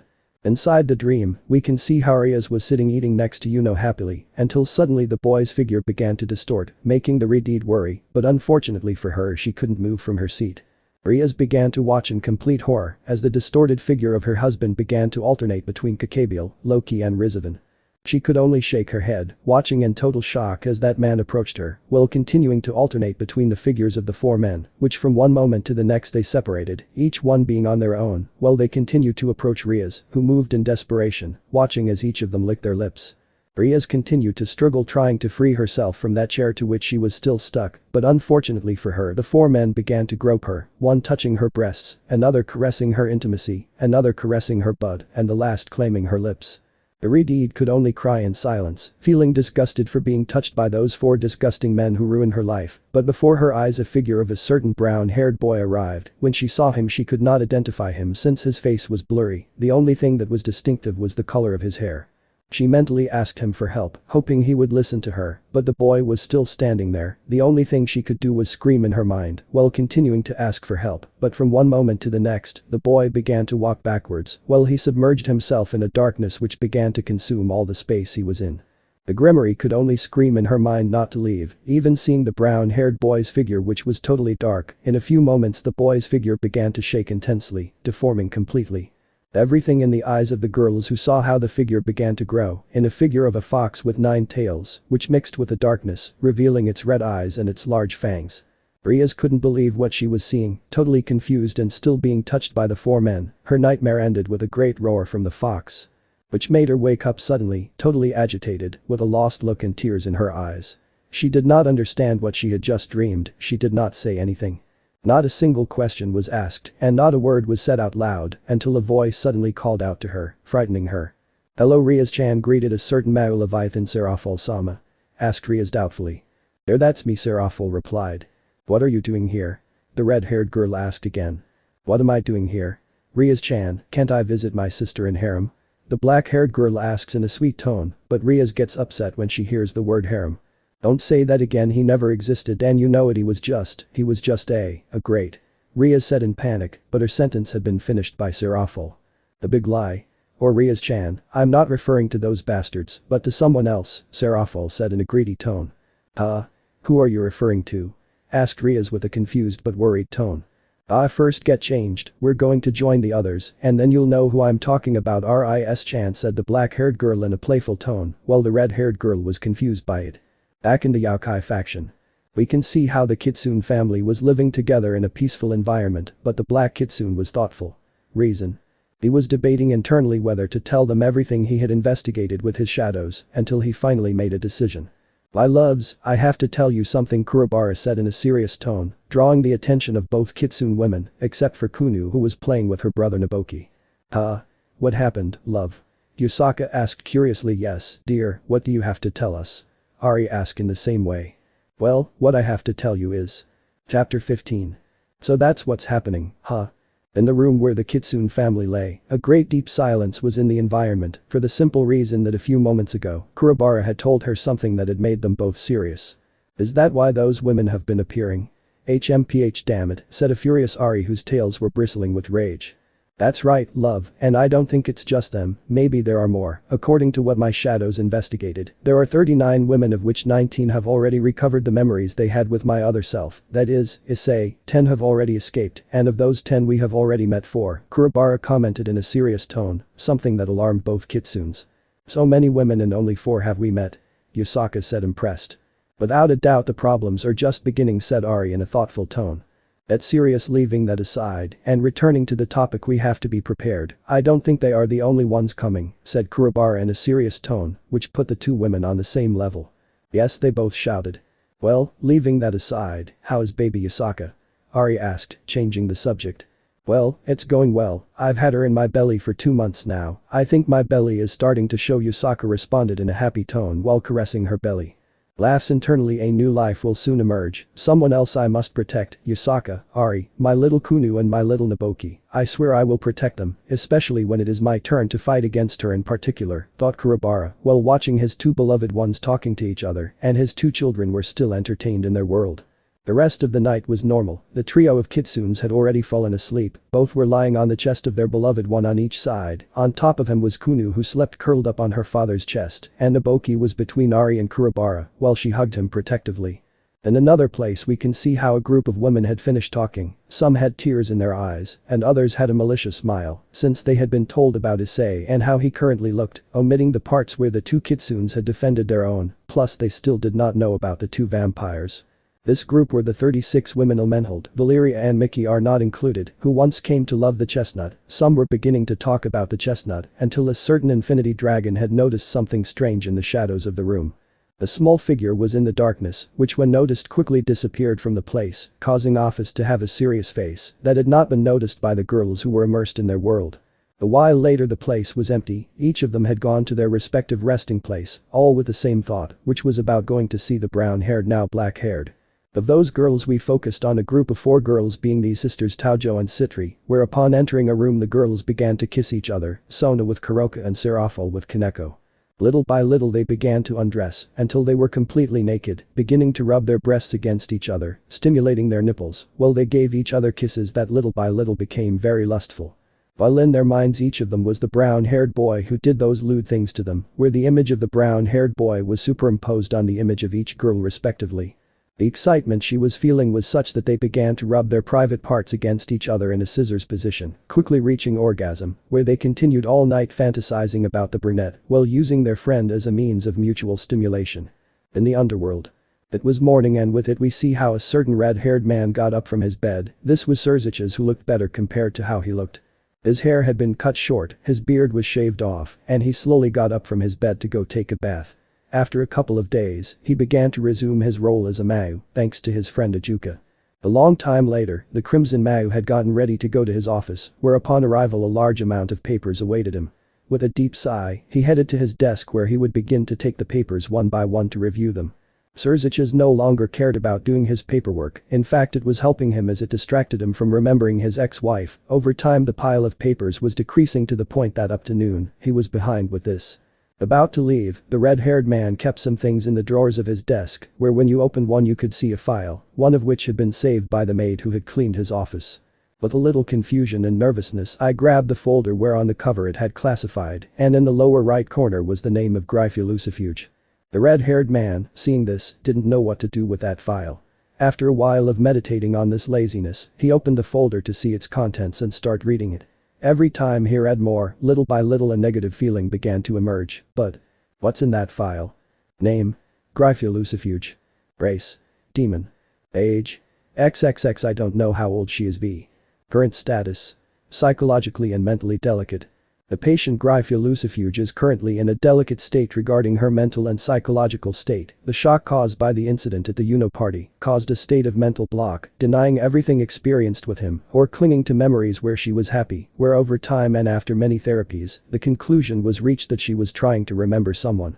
The only thing she could tell us was that what I longed for most at the time I let go thanks to my stupidity. I still try to remember who it was. The only thing I know is that I would do anything to be with him. I would even divorce him for him. That statement left everyone in shock, which caused us to continue finding out to the bottom of this. The only clue that is gave was that he was a brown-haired boy. That had left a bad taste in his mouth. In a desperate movement he called some of his servants to his service who arrived quickly, and with a specific order from Surzich's they began to mobilize. They had ordered that they investigate Gryphia and how he was currently, since this file had already been around for a long time, and they wanted to know who the bastard was going to be for whom they were going to leave it.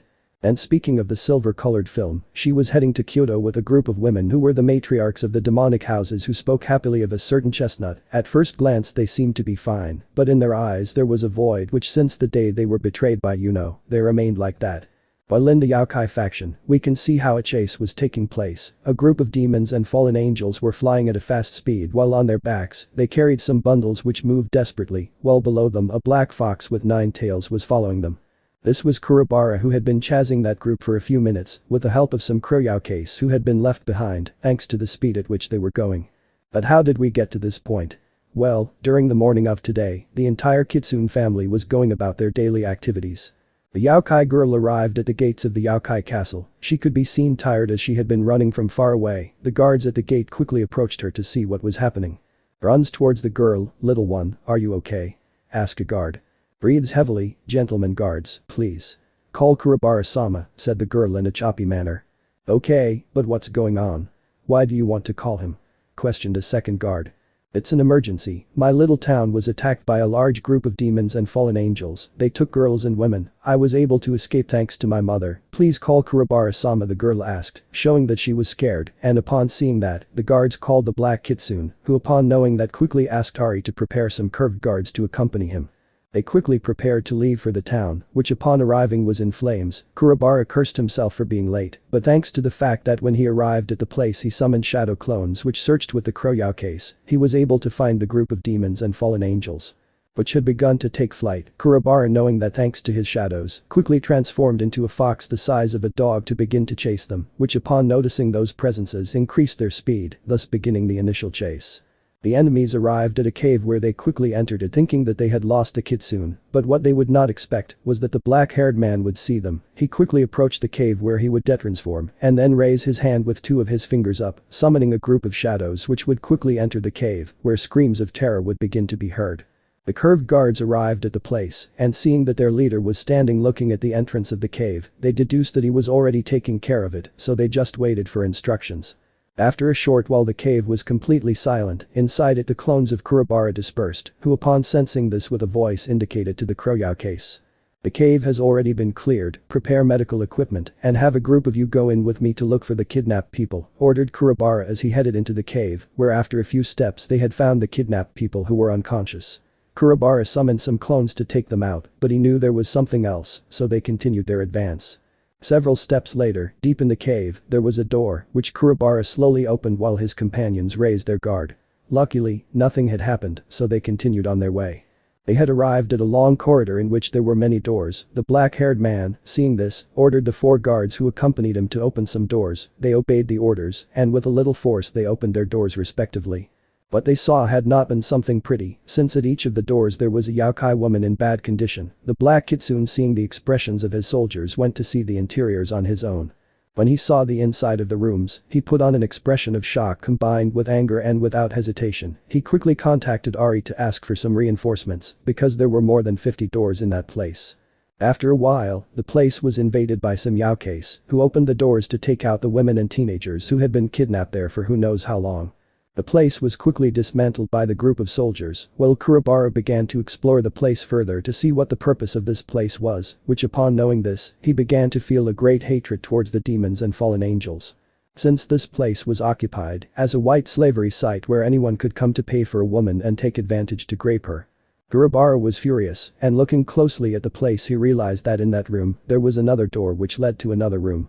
With extreme violence he opened that door, where upon entering a disturbing scene was found. In that room there was a huge bed, and inside it was a girl of only 15 years old.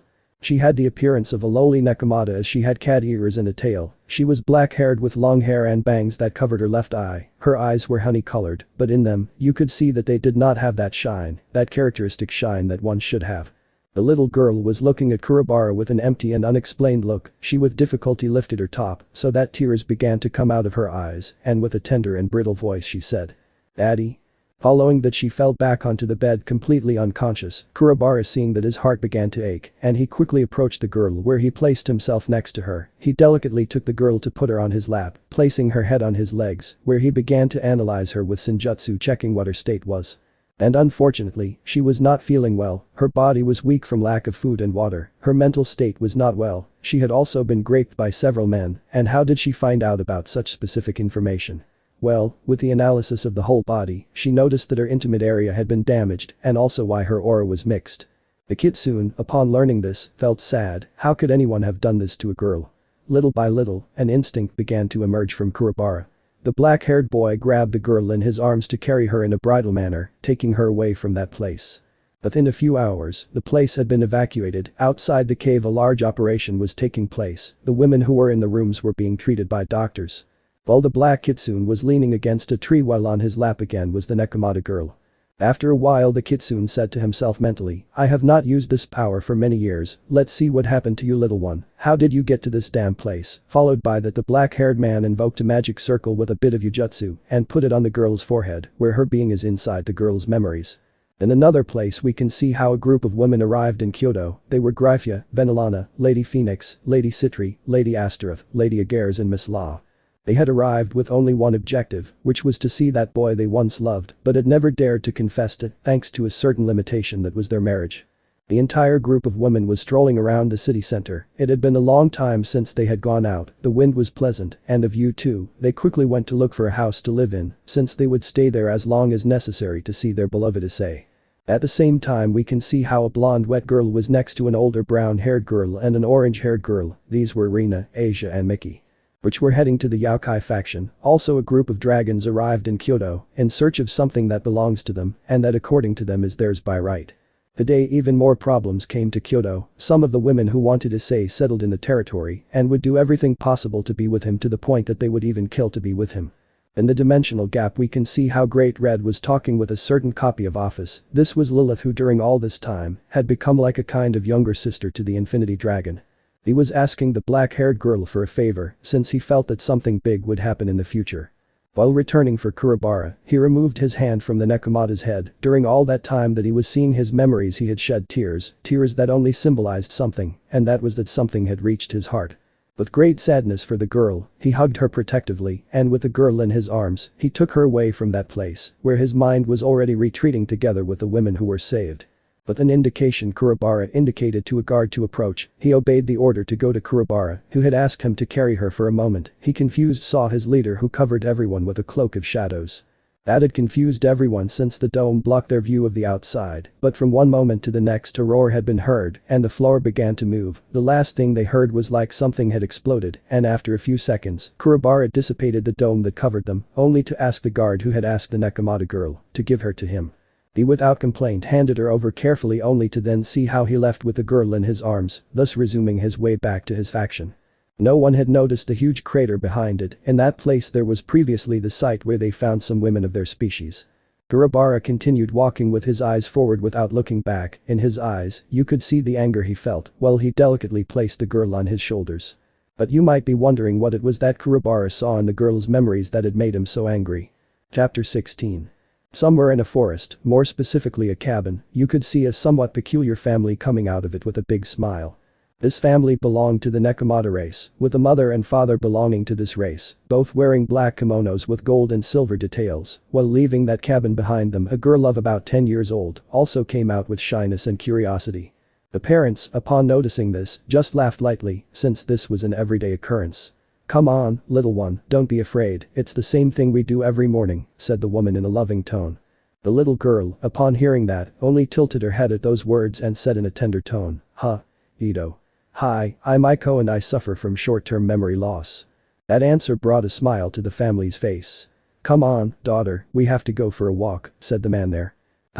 You're my father? Now I remember, sorry daddy, sorry mommy, I forgot about you, said the girl embarrassed while her parents just looked at her with affection. Nothing is wrong, daughter, said the father. We will always be by your side, said the mother as she approached the little girl and then picked her up and hugged her lovingly. The father then joined them and after a few seconds they began to leave for the forest. Change of scene. You can see how the little girl was playing while her parents looked at her with affection. She was their reason for living, their cute little daughter who was born as the fruit of a great love. A few minutes later the couple got up from the ground and then the woman called her daughter, who upon hearing her name went to the place and then, when she was in front of them, said, Hey, my name is Aiko and I suffer from short-term memory loss. Could you tell me how you know me? Daughter, it's us, your parents. It's time to leave here. It's very late and your mother is going to prepare something delicious to eat, said the man in a loving tone. Ash, I forgot again, sorry daddy, sorry mommy, said the little girl in a regretful tone. Hey my little one, there's no need for you to apologize, let's go home, said the woman as she headed towards her home following some marks in the shape of kittens, something that the girl liked and she kept looking at one. Ooh, oh how cute, said the girl, drawing the attention of the two adults. The mother was the one who approached Aiko to tell her something. My girl, if one day you get lost and you see these marks, follow them, these marks are made to take you home, said the woman. Okay, mommy, the girl replied. Change of scene. An older Aiko was playing in the forest in full view of her parents. Her cute daughter had grown taller and with it her curiosity, which slightly worried the Nekomata since this curiosity could go too far and go further than it should. Aiko, don't go too far or you might get lost, play around here, the woman shouted. Yes ma'am, Aiko replied. Following a small butterfly, Aiko slowly entered the depths of the forest. She was so focused on catching it that she hadn't noticed her surroundings. After a few attempts she was finally able to catch the butterfly. When she finally noticed her surroundings, she noticed that she didn't recognize the place, which left her in shock. Mommy, daddy, where am I? The little girl said, terrified. She didn't know what to do at that moment and she felt like she was forgetting something, but she didn't remember it, so she started walking through that immense forest. She kept walking and walking, she was so deep in her thoughts about remembering something very important that some people had told her that she didn't remember, but she felt deep inside that they were special. He had traveled so much that without realizing it, he had come across 3 not very nice guys, since you could see the malice on their faces. Little Aiko had collided with one of these guys who, upon noticing her presence, smiled evilly since they had been looking for something to have fun with for a while, but first they would have to introduce her to their boss. Hello little one, what is a pretty girl like you doing around here? Asked one of the guys. Hey. Hi, my name is Aiko and I suffer from short-term memory loss. Could you help me get back home please? Aiko said in a sad and pleading tone, which the 2 companions of the subject found amusing. Oh, so you are far from your home, don't worry little one, we will take you, said the demon in a kind way, so kind that one would think that they would not do anything to the little Nekomata, but those words carried something hidden, something that was not good. Thank you, said the girl, excited and hopeful because she could return home, or so she thought. As skip. The little Nekomata was in a huge room, previously she had been taken to a man who, upon seeing her, licked his lips lustfully and ordered that she be taken to the special room. Aiko didn't understand anything, she just wanted to return home where 2 people she doesn't remember were waiting for her, so she worried about it. A few minutes later, that man approached her in a dangerous way, which surprised the little girl. The girl's instinct told her to run and get away from the position that she was unconsciously retreating from. But unfortunately for her, the guy caught up with her and then started to grope the Nekomata in her private parts, something she didn't like, and she tried to get away from the man's grip but couldn't. That day, Aiko had been graped by that man on sudden occasions. Thus making his way a hell where he was used as a sack of cement by the men of that place, which caused him a trauma that in a certain way his lack of short-term memory had disappeared, leaving a burden full of pain that until the day he was rescued by the Black Kitsune. Present. The group of Youkais had already returned to their faction, some dispersed while others continued with their work of taking those they found to a place where they could help them. Kurobara went directly to the royal castle still holding the little Nekomata in his hands. The black-haired boy had taken her to a special room where the Kitsune family normally stayed, he had placed her on the bed they had there. By placing her on the bed, he invoked a communication circle to contact Yasaka. When that magic circle responded, the Kitsune began to speak. What happened, love? Yasaka, can you contact Megari and come to our infirmary please? Sure, but why do you want the leader of the Nekomata? It's an emergency, contact him first and tell him to contact me, I'll tell you the reason when you come. Okay honey, I'll see you in a moment. When the call was over, Kurobara contacted Ari to send a doctor to check on the girl he had rescued and, just like Yasaka, he asked her to come and without a word, the dark blue-haired Kitsune would come to the place. Shortly after, Yasaka and Ari were with their beloved, watching the girl who was being treated by a doctor with a sad look since Kurobara had told them what had happened with that group of demons and with her. Megari had already contacted Kurobara to find out the reason why he had asked her to communicate with him. The black-haired man had asked her to look for information about that family that she had seen in Aiko's memories, which was still being cared for. The leader of the Eastern Youkai faction, upon hearing the reason for the request, had quickly set to work to fulfill the request of one of his great friends. Time passed and with that the doctor's diagnosis had already been given. What they had heard was not something very nice to say, because the 15-year-old girl suffered from malnutrition and dehydration, her body had bruises and one or another scratch, she also suffered from tears both in her intimate area and in her rear area. Also her mental state was very delicate thanks to the traumatic events she had suffered. Kurobara already knew more or less about that since before coming back he had done a quick checkup and only the doctor's checkup had been some sort of condition.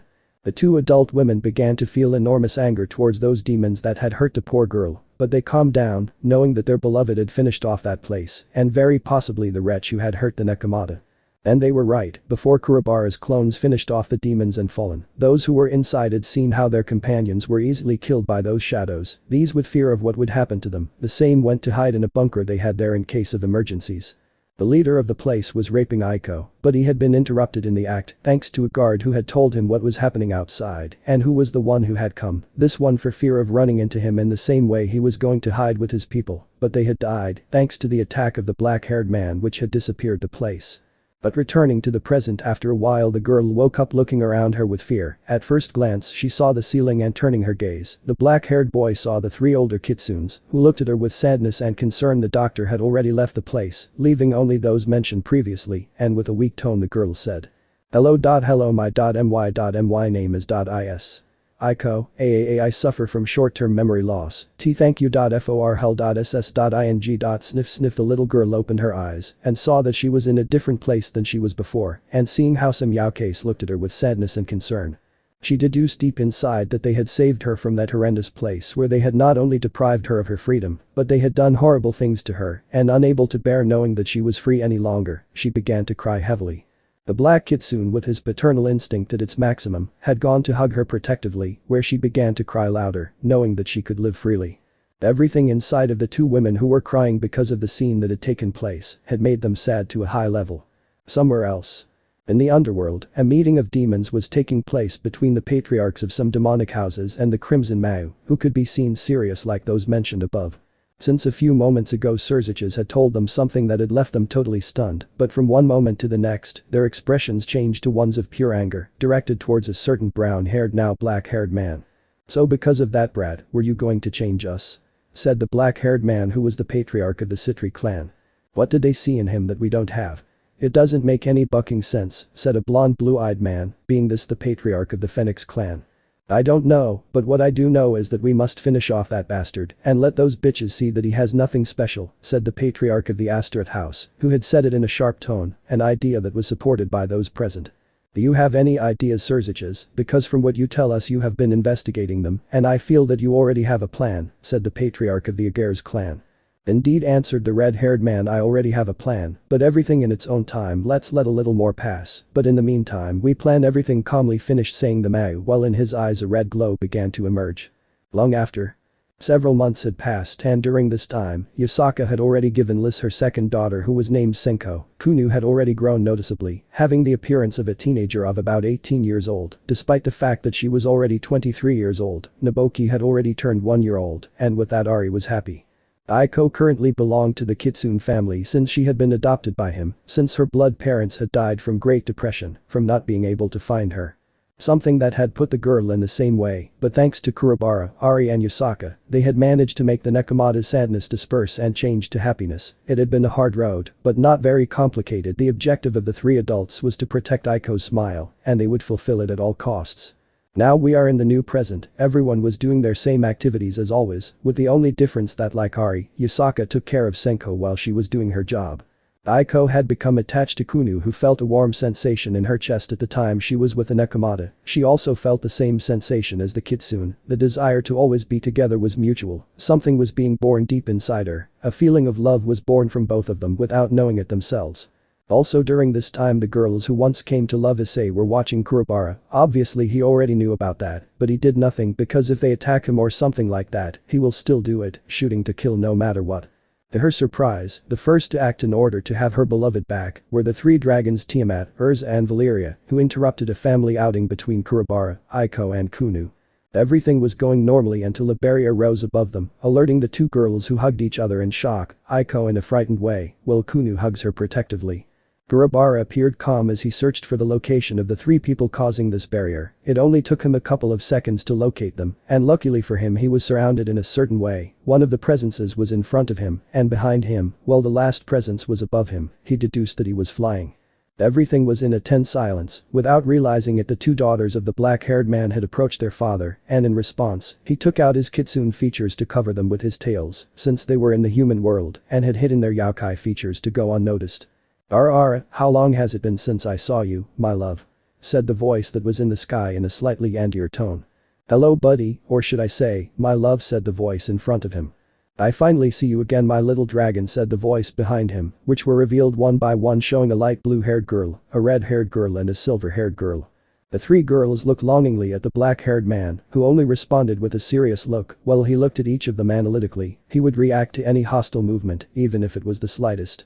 "I know it's a stupid thing to ask, but I'll do it anyway," thought the Kitsune, and then asked, "What are you doing here? What are you looking for?" "Oh honey, you know who we're looking for," said the light blue-haired girl, while hearts formed in her eyes when she saw the appearance of the man she loved. Even if it wasn't the appearance of her beloved brown-haired man, she didn't care, she just wanted those memories with her ex-husband to disappear completely. "That's right, Ice, so in the kindest and most peaceful way come with us, and I assure you that your supposed daughters will not be hurt," said the red-haired girl in a flirtatious tone, but the last thing she said was with a bit of anger which was noticeable by Kurobara, causing him to become angry, but he did not show it. A new silence was formed, and with it the three girls were waiting for the decision of their beloved. The minutes passed and deep down they knew that they would have to do it the hard way, but they would continue waiting for some response from Kurobara. "So, my love, what is your decision?" questioned the silver-haired girl, who was slowly preparing something special to try to subdue her beloved brown-haired boy and take him away by force. The only answer that came out of the black-haired man was nothing, since in his head he saw possible scenarios. The Kitsune's eyes were directed at his daughters, whom Kunu was preparing a bit of the foxfire, the power of her mother, combined with the power of the shadows from her father. Aiko was preparing a bit of senjutsu. Kurobara, seeing that, could only smile internally, but he would not let his daughters fight, since the three women were a little on another level. With a touch of the black-haired man's tail, he caught his daughter's attention and in a whisper he said to her, "My daughter, go with Aiko-chan, I will take care of this. Tell your mothers that I will take a while to arrive, and if they wonder why, tell them it is a surprise." Hearing those words from her father, she wanted to refute them, but she knew that her father did that for her own good, so without saying anything, and with a few words in the ear of the beloved Nekomata, they quickly left in a circle of shadows, courtesy of Kunu, which over time, learned some things about the power of her dear father. The Kitsune, seeing that his daughters were no longer there, changed the clothes he was wearing to more comfortable ones for fighting. "So that's how things are, huh?" said the silver-haired girl, who took out her sacred gear, but still didn't invoke her balance breaker. "I'll just tell you this, the boy you know as Issei Hyodo ceased to exist. He was just a person who resided in my body, being a personality. He will never return because of you," said the black-haired man, revealing that without caring about anything, since this was a mini-strategy, so that his attacks would be more erroneous. Which worked, because giving a heart-rending scream combined with anger and sadness, one of the girls said, "That's not true, the damn Yasaka changed you, and we will return you to normal." And with that shout, the first to attack was the red-haired girl who had said those words, and with great speed, she approached the black-haired girl to hit him, but this had been stopped short by Kitsune without problems. Then preparing a kick, he quickly hit the red-haired girl, sending her flying, when he was already half free, and seeing how the silver-haired girl was about to summon her white armor. He ran against her so that she quickly jumped to use the silver-haired girl as a platform and rise to the sky, where in the air around her, he summoned some spikes of shadows to throw them against the girl, who despite having already activated her armor, had received considerable damage. Kurobara's next target had been the light blue-haired girl, who had taken a while to react, since in almost a minute or two companions had been quickly reduced, but her thoughts were cut off by the black-haired boy, who gave her a blow to her beautiful face, sending her to the floor, more specifically to the direction where Urza was.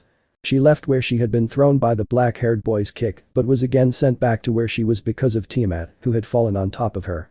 Kurobara fell to the ground delicately but at the same time elegantly, falling into an attack position.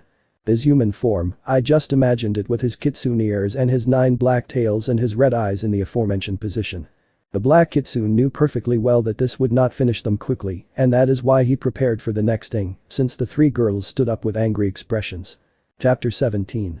There was great tension in the atmosphere. The black-haired kitsune had his guard up as he watched every movement of the three women in front of him. Instead, they saw the black-haired man with tears in their eyes and with enormous rage. The three girls were that way for the simple reason that the black-haired man had told them a lie, supposedly in their point of view. In their twisted minds, the idea that Yasaka had done something to their beloved brown-haired boy was enormous, and they would do everything possible to get him back, change him back to how he was, or rather just dye his hair brown and leave him with that heart-stopping appearance that made them think perverted things, but also their supposed memories with them. Each one looked closely at the kitsune, looking for some opening that they could use in her favor, but unfortunately they found none. Kurobara continued to wait for the situation. The minutes continued to pass, and with that nothing happened yet, something that began to fill the kitsune's patience. Without hesitation he spoke in a somewhat tired and bored way, "Are you going to attack or not?" With those words, the first to attack was Valeria, who in the middle of it snatched her balance breaker was activated. Wrapped in her wide armor, she headed with great speed with a blow aimed at the man's face, something that never happened since at the point of connecting the blow, Kurobara stopped the attack with one hand and only brute force. After that, he wrapped his arm with hers to subdue her like in the Batman. And with his closed fist loaded with Yujutsu and his power of the shadows combined, he began to hit the girl's face from right to left. A couple of blows later, Kurobara had seen out of the corner of his eye how the Dragon Queen of Karma had prepared a magical attack in her human form that she quickly launched against him, having a very stunned silver-haired girl subjected. Kurobara used her as a human shield to avoid the attack, which sent the girl flying with her cracked armor and her broken helmet, being able to see how Valeria's face was. The black-haired man quickly created a spear of leftovers that he launched against the blue-haired woman, but she dodged it with some difficulty. In that short period of time, the Kitsune took advantage to create two shadow tentacles that were directed towards Tiamat, who was enveloped by those tentacles that slowly began to crush her. Urza, seeing this, quickly went to attack Kurobara, who was waiting for her with a kick like Leon S. Kennedy, which was enough to send the dragon flying back to its place. Valeria returned to the game to try something, but this time with her Juggernaut drive active. Tiamat, to get away from the shadows that surrounded her, transformed into her dragon form. That action did not surprise Kurobara, since he knew that they could do that in this type of situation, and at any time, without worrying much. The Kitsune prepared to fight. Even without his transformation, he could defeat the. Elsewhere, moments before, we can see how Aiko and Kunu appeared in front of their mothers, who were carrying their respective babies sitting on the armchairs in their personal living room. Seeing that they were there, giving a big sigh, both girls began to explain why they appeared out of nowhere and without their father. Some time later, the older women had worried expressions since their daughters told them the message from their father and what happened with the three dragon girls. "So? Your father is fighting against three of them, huh?" Ari said in a stoic manner while she cuddled Naboki in a tender and somewhat carefree way. "That's right, mother," Ari said Kunu in a slightly uneasy tone, seeing her stepmother's attitude. "Well, we just have to wait for his father to come. We will give you a great talk with him," Yasaka said in a calm tone while watching Senko sleep in her arms. "We shouldn't worry about father, he's very strong," said Aiko in a somewhat calm tone, looking at Kunu's face, which made her blush, and so that she wouldn't see her like that she decided to look somewhere else. "That's Aiko-chan's attitude. If she could defeat the beast of Apocalypse Trihexa, not being able to defeat two celestial dragons and a dragon queen would be unacceptable," said Ari in a calm tone while she continued to rock Naboki and began to breastfeed the little one. Yasaka, hearing those words from her companion and friend, just shook her head, and with a gesture of her hand directed towards her two daughters, she got up from where she was sitting and then left that place, leaving Aiko, Kunu, Ari and Naboki in that place. The two girls, seeing this and understanding their mother's silent indication, both looked at each other directly with an expression that said, "What just happened?" Back in the fight moments later. The fight had already started a few moments ago. The two active dragons tried to hit the black-haired man, but they were not able to do so since they were easily dodged by Kurobara, since for him it was not a problem, he had enough agility and strength to fight against an entire army alone.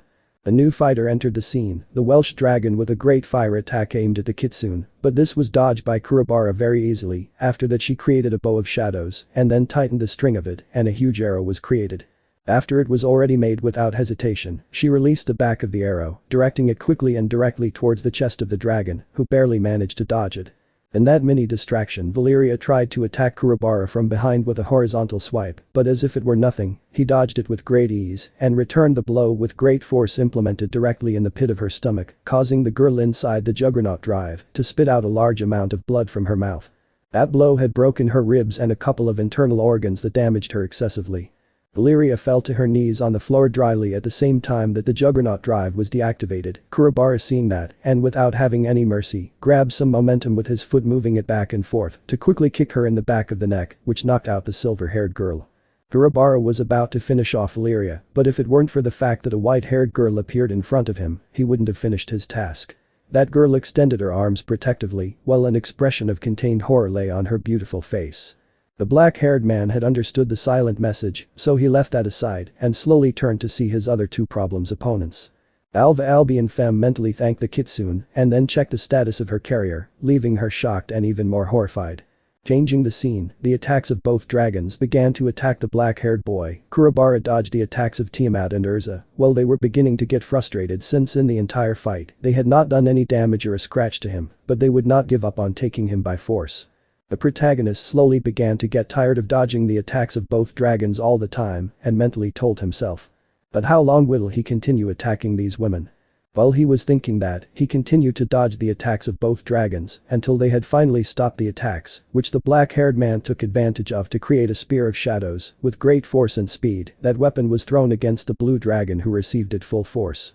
That spear, created with shadows, had been embedded in Tiamat's stomach, which fell dryly to the floor while her blood left her body. Since the moment it had been buried, the object quickly dispersed, leaving that enormous hole in her stomach. Tiamat Urza screamed in panic, seeing how her friend's life was slipping away. "What the hell?" Issei Urza continued to scream, but with an angry tone directed at the Kitsune, who didn't even bother to say anything. The dragon, not receiving any response, angrily launched herself at the Kitsune, who looked at her with annoyance. Urza prepared a horizontal attack with one of her claws, but it was received by a great blow given by the black-haired man, causing her to fall to the ground. Kurobara created giant hands with his shadow power and then placed himself on top of the dragon girl and began to give her a great wave of blows directed towards the dragon's face.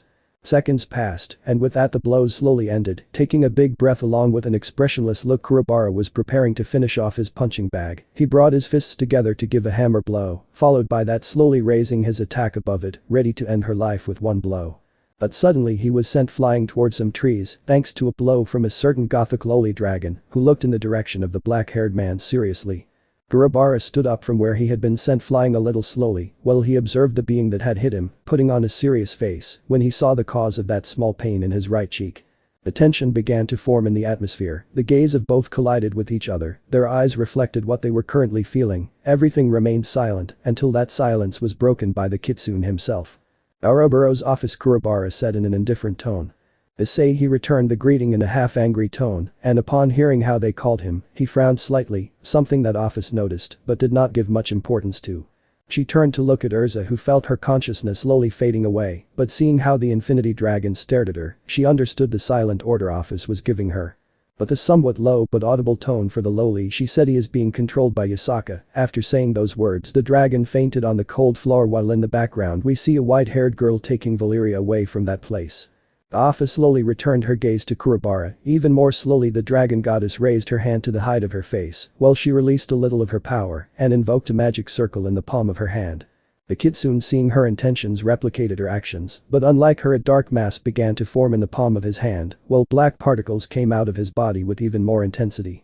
The battle between Infinity versus Shadows was about to begin. Office still didn't say anything. She was more than obvious about their intentions. For some strange reason she knew what her three friends wanted to do, and she would comply with that. Office's expression returned to what used to be a cold and expressionless look, willing to fulfill any goal she sets for herself. Luckily in front of her was what she was looking for the most, what she and the others longed for. Her happiness is in front of her, and she would not lose the opportunity to recover it. Kurobara, for his part, tensed his right fist ready to respond if the dragon attacked him physically, and if she attacked him from a distance with his left hand. He prepared his shadow manipulation to quickly create something to hold back the attack. The deep silence of the place gave an indescribable feeling. The wind blew freely, waving the hair of both fighters. The sound of a leaf falling was the trigger for the fight to begin. Or that should have happened, since before Office launched any attack, the lowly's hand was stopped by a girl similar to her, this being Lilith, who looked at her seriously. "Sister, that's enough," Lilith said in a serious tone as she slowly lowered Office's hand. "Lilith, let me go." "I won't do it, sister, leave this aside." Grumbles in annoyance. "TSK, I thought you were on my side, sis." "I'm doing this for your own good, sister. You're hurting yourself and I won't let that happen. The damage will disappear when he is by my side again." Looks at her with anger and a little sadness. "Brad already told you that." "Nothing, damn Yasaka and the other one changed him so that we did not recognize him and they would keep him only for themselves, and I will not allow it." After that interaction between the representatives of Infinity, Office pushed Lilith strongly and then summoned a large magic circle ready to launch it, but suddenly she fell to the ground dryly, thanks to which Great Red in his human form appeared on the spot, knocking out his partner with a clean blow to the back of the neck. This had not surprised Kurobara at all, since he assumed that Great Red would come thanks to the fact that Lilith had appeared anyway. Red looked at Office with a little melancholy after seeing her for a couple of seconds. He looked around, being able to see the other two knocked out dragons. He was not surprised either, as the Sabai, who had asked for it after looking around for a while longer, turned his gaze towards Kurobara with a neutral look. "Youkai Kurobara, it's a pleasure to see you live and in person," said Red in a calm and neutral tone. "Oh? So the great dragon of Cow Dreams recognizes me, huh?" he replied in a slightly surprised tone. "How to not know who you are, Shadow Youkai? Wow, I'm surprised you know who I really am and don't confuse me with him." Laughs lightly. I know what the truth is, Kitsune, I know what happened to you, and I also know that it was just a dream or something temporary until you came to your senses. Well, leaving that aside, you better get out of here with your people, and I warn them that if I find them around here again, they will know what a real Kitsune is. After those words said by the black-haired man, Red just stared at him, watching as he expelled part of his power, which slightly scared him, but he wouldn't show it. Without saying anything, the dream dragon left that place at the same time that magic circles appeared under the dragons that were out of combat. The place was soon filled with total silence. The retreat of the dragons present there had been fast, and with it, Kurobara also left the place. But instead of teleporting, he had decided to walk, a serious mistake for him, since when he was a few meters away from reaching his faction, 3 girls appeared in front of him again, trying to prevent the black-haired man from passing, which brought out a vein of anger in him without his face losing its calm expression, while he mentally said to himself. Are you serious? I just led 3.5 pests, and now they appear. Is today the day to pester Kurobara? Kurobara had no time for these things and tried to ignore them, but he couldn't because a certain ex-angel stood in front of him to prevent his passage. That annoyed the Kitsune, who, without patience, would get angry. Ballerina, with her eyes covered by her bangs, was about to say a few words. The darkness of her eyes began to show a look of longing. She was sent flying as far away as possible by a large hand made of shadows given by the Kitsune. He continued moving forward without saying anything until he was stopped again, but this time by Asia, who in desperate attempts tried to stop the black-haired man's steps, placing herself in front of him and placing her weak hands on his chest, but unfortunately she was pushed by the same force of the man. Kurobara, already tired, stopped his steps a little, making the blonde think that she had stopped him. With a happy and longing look, she looked up to see her supposed beloved, but the only thing she saw in her field of vision was a hand with a finger ready to hit her, which didn't take long since the last thing Asia saw was total darkness, since the Kitsune had hit her in the forehead with a finger, which sent the blonde flying. And no matter what, he continued to advance forward, but again an attempt to stop him occurred, this time by the one who was once Issei's mother, Miki, who looked at him with tears pouring out of her eyes, and with that feeling she began to speak. Like cute little Ice-chan, please stop, don't you see that we want to talk to you, sniff sniff please. Kurobara's walk had stopped right in front of her, a couple of centimeters away. Upon hearing Miki's words, he had become serious. What the woman had said had angered him, and he slowly placed his hand on one side of her face. At the same time she was crying and suddenly felt the touch of the Kitsune. Her facial expression changed from sad to happy, thinking that her son was going to pay attention to her and about to dedicate some words to him. She was surprisingly pushed aside very violently, falling to the floor abruptly. Miki, with a lost and confused look, looked at the man in front of her, but when she saw him, a cold look was what she had visualized, which scared her and made her sad. Kurobara, after performing that action, resumed his pace, this time without looking back. The older woman, seeing this with a desperate tone, began to speak. Issei, please stop, come back to me, please don't leave me alone, come back. Even if I'm not like your mother, I will be your lover, but please come back to me, let's be happy again. Those words hadn't mattered to the Kitsune, and with that he hadn't stopped his steps either, something that terrified Miki, and without hesitation he was going to get up, but only a few words from the black-haired man were necessary for him to fall to the floor again. Shut up, lady, I don't even know who you are. That had shattered the brunette. The tears that were already coming out of her eye sockets were beginning to come out even more. Those words had hurt her a lot. The words did not come out of her mouth, instead screams of pain came out of it. Kurobara's figure had already disappeared from there, leaving the brunette woman alone. A little while later, Kurobara arrived at the doors of his faction, but something seemed strange to him, since the doors for access were open, something strange for that place. He cautiously entered his faction, seeing that everything was in a great deep silence. The streets of that place were desolate. A bad feeling began to overwhelm Kurobara, who, without hesitation, accelerated his pace. The street seemed endless to him. Worry flooded the Kitsune's body. The silence of the place continued to eat away at him, but it was cut off by 2 heartbreaking screams. With this, terror flooded him, since he knew how to recognize those screams instantly. At great speed he arrived and entered the Youkai castle, where inside it the servants were agitated. Also, upon entering, he had been the center of attention. The servants saw him beginning to look at him with concern and some sadness, which confused the Kitsune. Nobody said anything to him, and again the screams were heard. That had upset the black-haired man, and when he saw that nobody said anything to him, he hurried his step towards the screams, leaving the servants with indescribable expressions. Seconds later, Kurobara arrived from where the screams came from, this being in the room where he used to spend time with his family. But what came to his side had left him frozen, as before his eyes the sight of his 2 wives crying their eyes out. What happened? Was the only thing he could ask before his 2 beloved ones went against him. Only sadness could be felt in both of them, which upset Kurobara. They took them. They took them. Yasaka said heartbreakingly. They took them. Who did they take? Where are Kunu, Aiko, Naboki and Senko? Kurobara said in a bewildered tone. They took them. Those bitches had a bad Christmas, they took them. Ari continued saying, this time in the same tone as Yasaka. What? But tell me what happened, where are my children? Kurobara said, already desperate to know. The two in unison. The damned ones kidnapped our children. Those words chilled the Kitsune even more. Problems after problems were happening, first the damned dragons, then the three women from a few moments ago, and now the kidnapping of their puppies. Would this ever end? Our protagonist's patience is about to run out, and he would not hesitate to retaliate for this. The acts of those who attack his family directly will be the main targets of the Shadow Beast. Every action has a consequence, and the consequences will be very serious. Chapter 18. In the Youkai Castle Hall. A few moments before Kurobara arrived, his family was living together healthily. That whole moment was one of pure happiness and joy. The Kitsune family was waiting for the black-haired boy. It was already a little late, and they hadn't eaten anything because they were waiting for him. Everything was happiness and laughter until suddenly in that place time had stopped completely. The figures of Yasaka, Ari, Kunu, Aiko, Naboki and Senko were completely frozen. The group of women entered the place with unfriendly expressions directed towards the Kitsune family. Just by seeing them, anger began to consume them, but they tried to control themselves for a reason. Which was to kidnap certain nuisances that prevented their eyes from returning with them. Their plan was simple but effective according to them.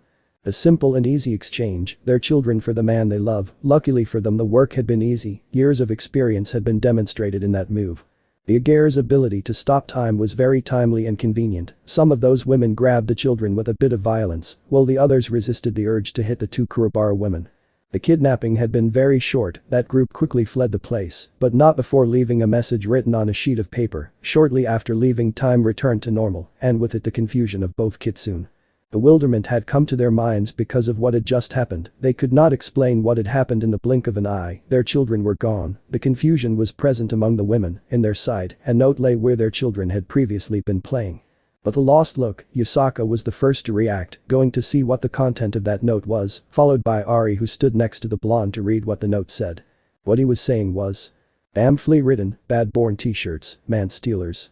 We have your disgusting children kidnapped. To get them back we want our beloved Issei returned to us in less than 24 hours in human time, otherwise we will kill his children and return them to him dismembered and in plastic bags. Sincerely, your worst nightmare." After reading that note, a great anger filled the bodies of the two, but little by little sadness replaced that feeling, and to release those feelings, they gave a cry of pain almost heard like a roar, where tears began to come out. Due to the concern and the sudden event, some servants arrived at the place looking directly for both women, where upon seeing their condition, they asked what had happened. But both Kitsune were not in the mood to listen to those stupid questions. Yasaka began to order her servants to search the surroundings for any trace of magic or clues about the whereabouts of her children, but not before explaining the situation. At the same time that Ari threw a magic circle indicated to the soldiers to look for her children, while explaining the situation in the same way as her friend. Within a few seconds of giving their respective instructions, a magic circle with the emblem of the Citri clan appeared projecting two photos. One where Aiko and Kunu were tied up totally scared and bewildered, and in the second a photo of Naboki with Senko lying in a crib being cared for by the Phoenix matriarch and Gryphia. Seeing those photos, the two women screamed again, and more tears began to flow out of concern for what would happen to their children. The circle with those photos disappeared, leaving only the two women in that place. After that, a few minutes later, Kurobara arrived with concern and confusion. Yasaka and Ari, upon seeing him, quickly went to him to seek comfort and tell him what had happened a few moments ago. Current time. "So that's what happened," Kurobara said with a darkened look. "That's right, my love," said Yasaka, calmer now but with an empty and cold look. "And now what do we do? I have already sent some soldiers to look for a trail, but I still haven't received a response," commented Ari with a serious voice. "What are we going to do? We're also going to start looking. They must not have gone very far.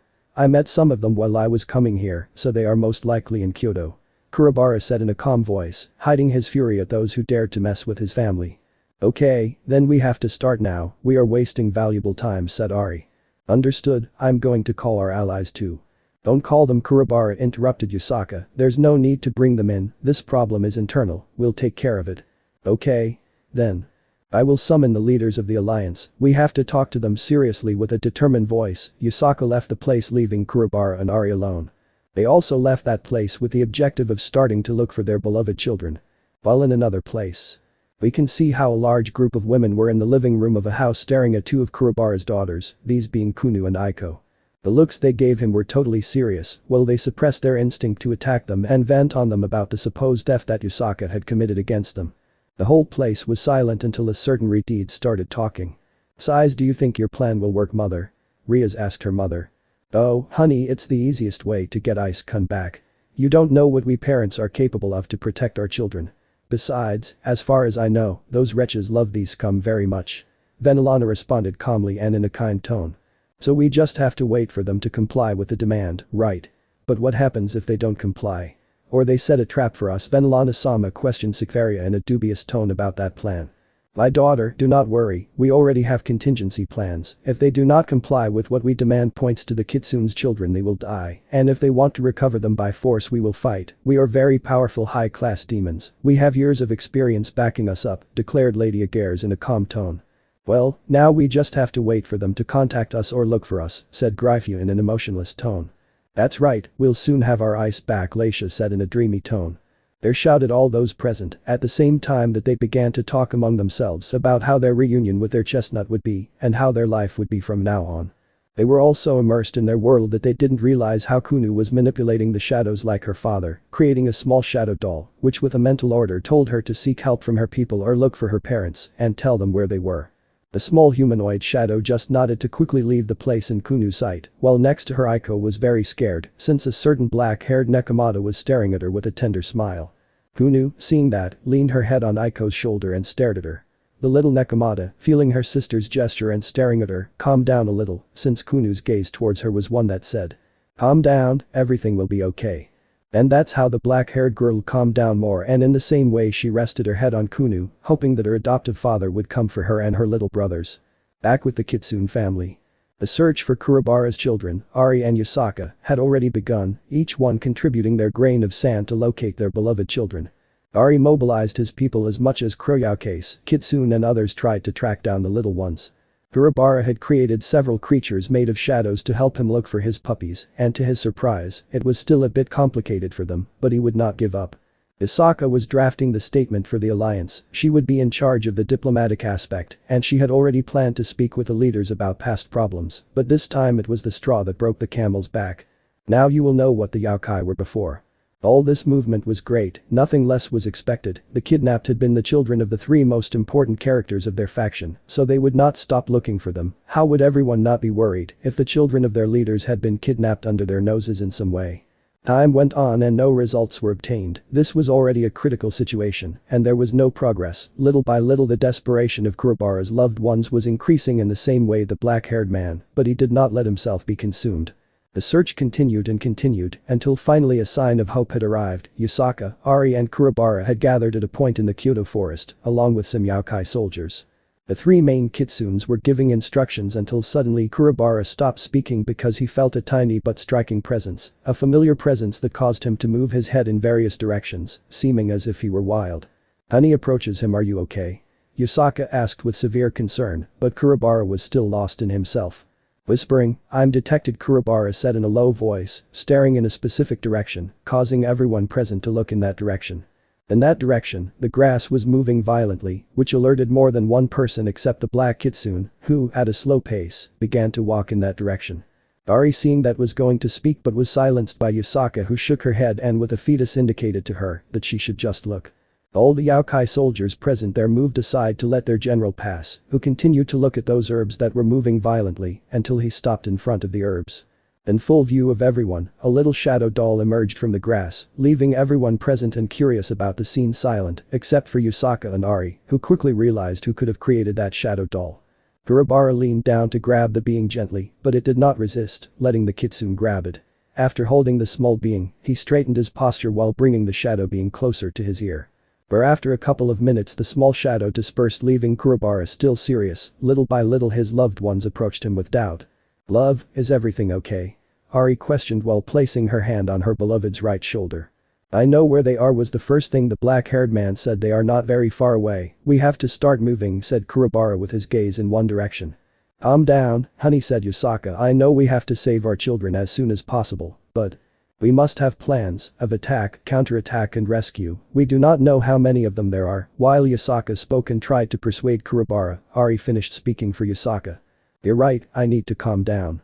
I've just faced 3 dragons. I almost got into a fight with the drugged Ouroboros. I found 3 of the closest to my other self, and when I got home, it turned out that they kidnapped my daughters. This day has been very stressful," said Kurobara in a tired tone.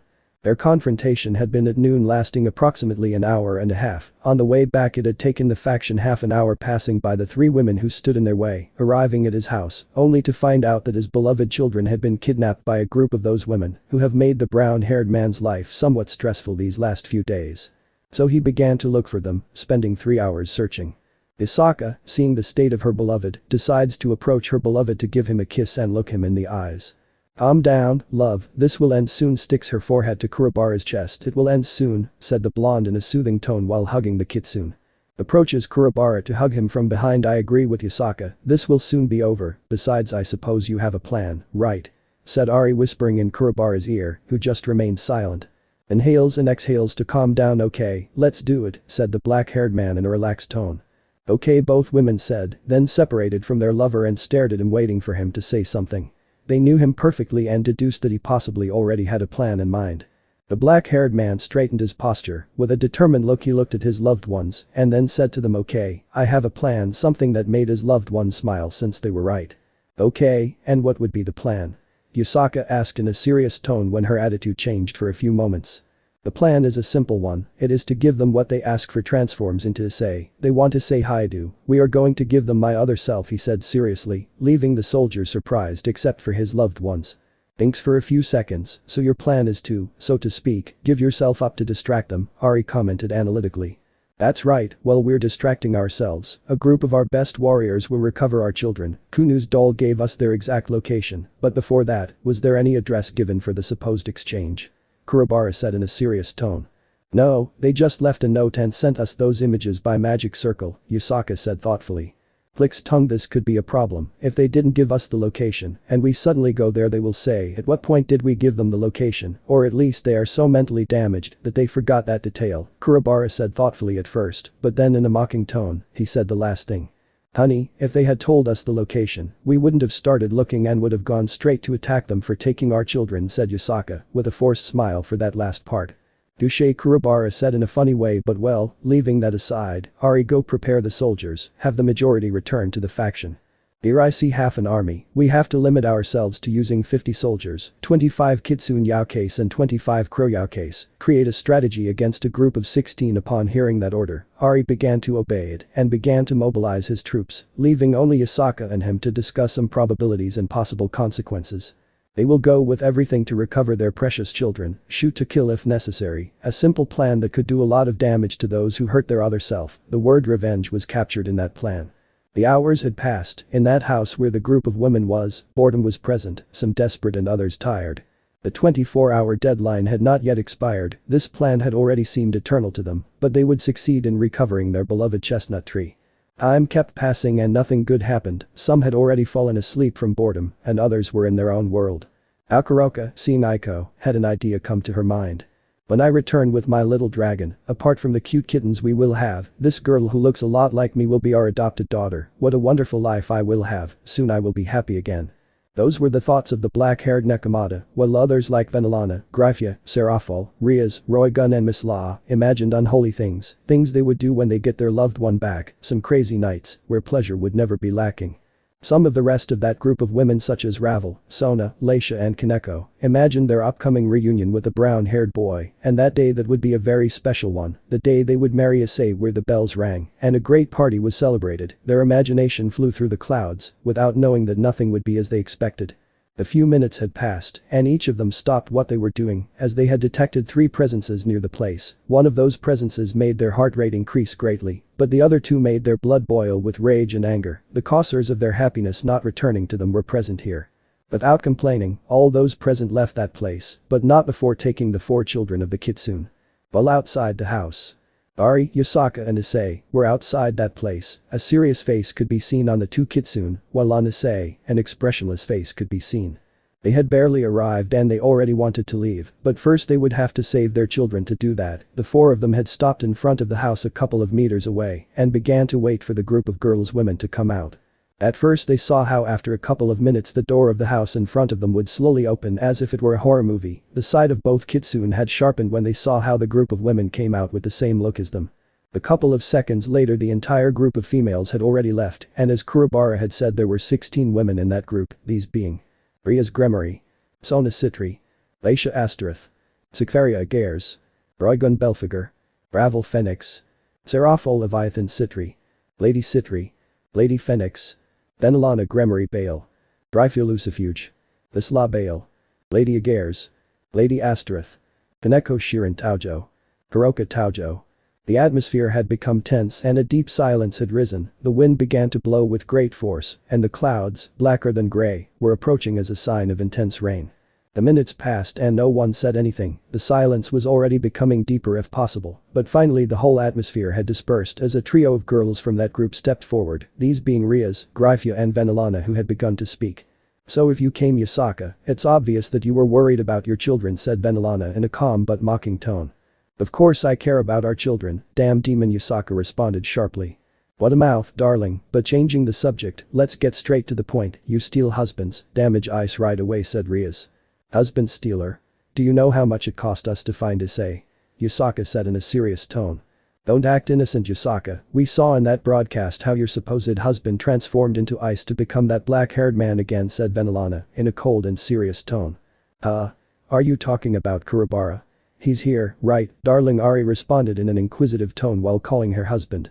Surprisingly, that black-haired Kitsune came out from the shadows of the forest, leaving the group of women confused. "But what?" one of them shouted. "Weren't that man and I supposed to be?" another said in shock.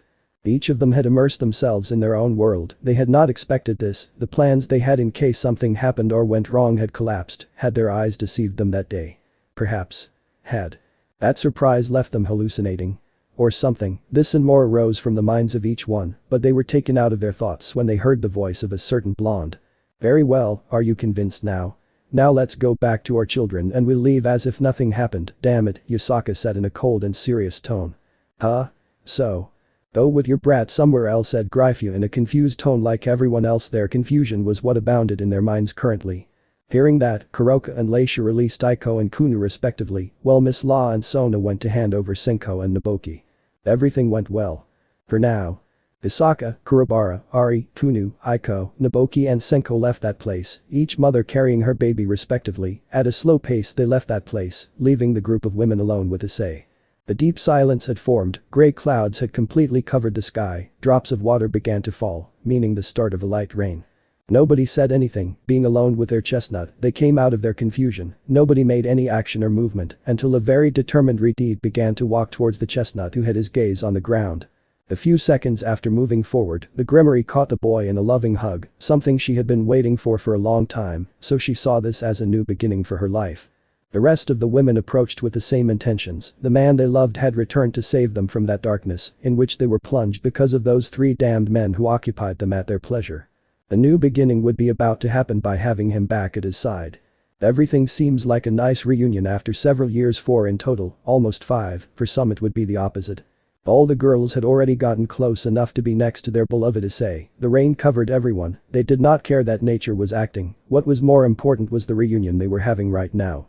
Nobody said anything, not a single word came out from anyone in particular. They stayed like that for a while, where little by little some like Sona, Miss Law, Kuroka, Venelana, Ravel and Kaneko joined the brown-haired boy's embrace. "Nice to see you again, my cute pawn." "My ice," said Rias in a tender and affectionate tone. "Issei-sama, it's good that you came back with us," Ravel said in the same tone. "Issei-senpai," said Kaneko in her calm and tender tone, while she buried her face in Issei's shirt. "Long time no see, Issei," Venelana said lovingly. "It's good that you're back, Issei, Naya. I've missed you so much," Naya Kuroka said in her always flirtatious tone. So a wave of comments began to arrive from everyone who was there. They all spoke sweet things, tender things and more. At some point in that wave of comments, a sob began to be heard in the place, leaving everyone silent, since those sobs came from Issei, which worried them a little.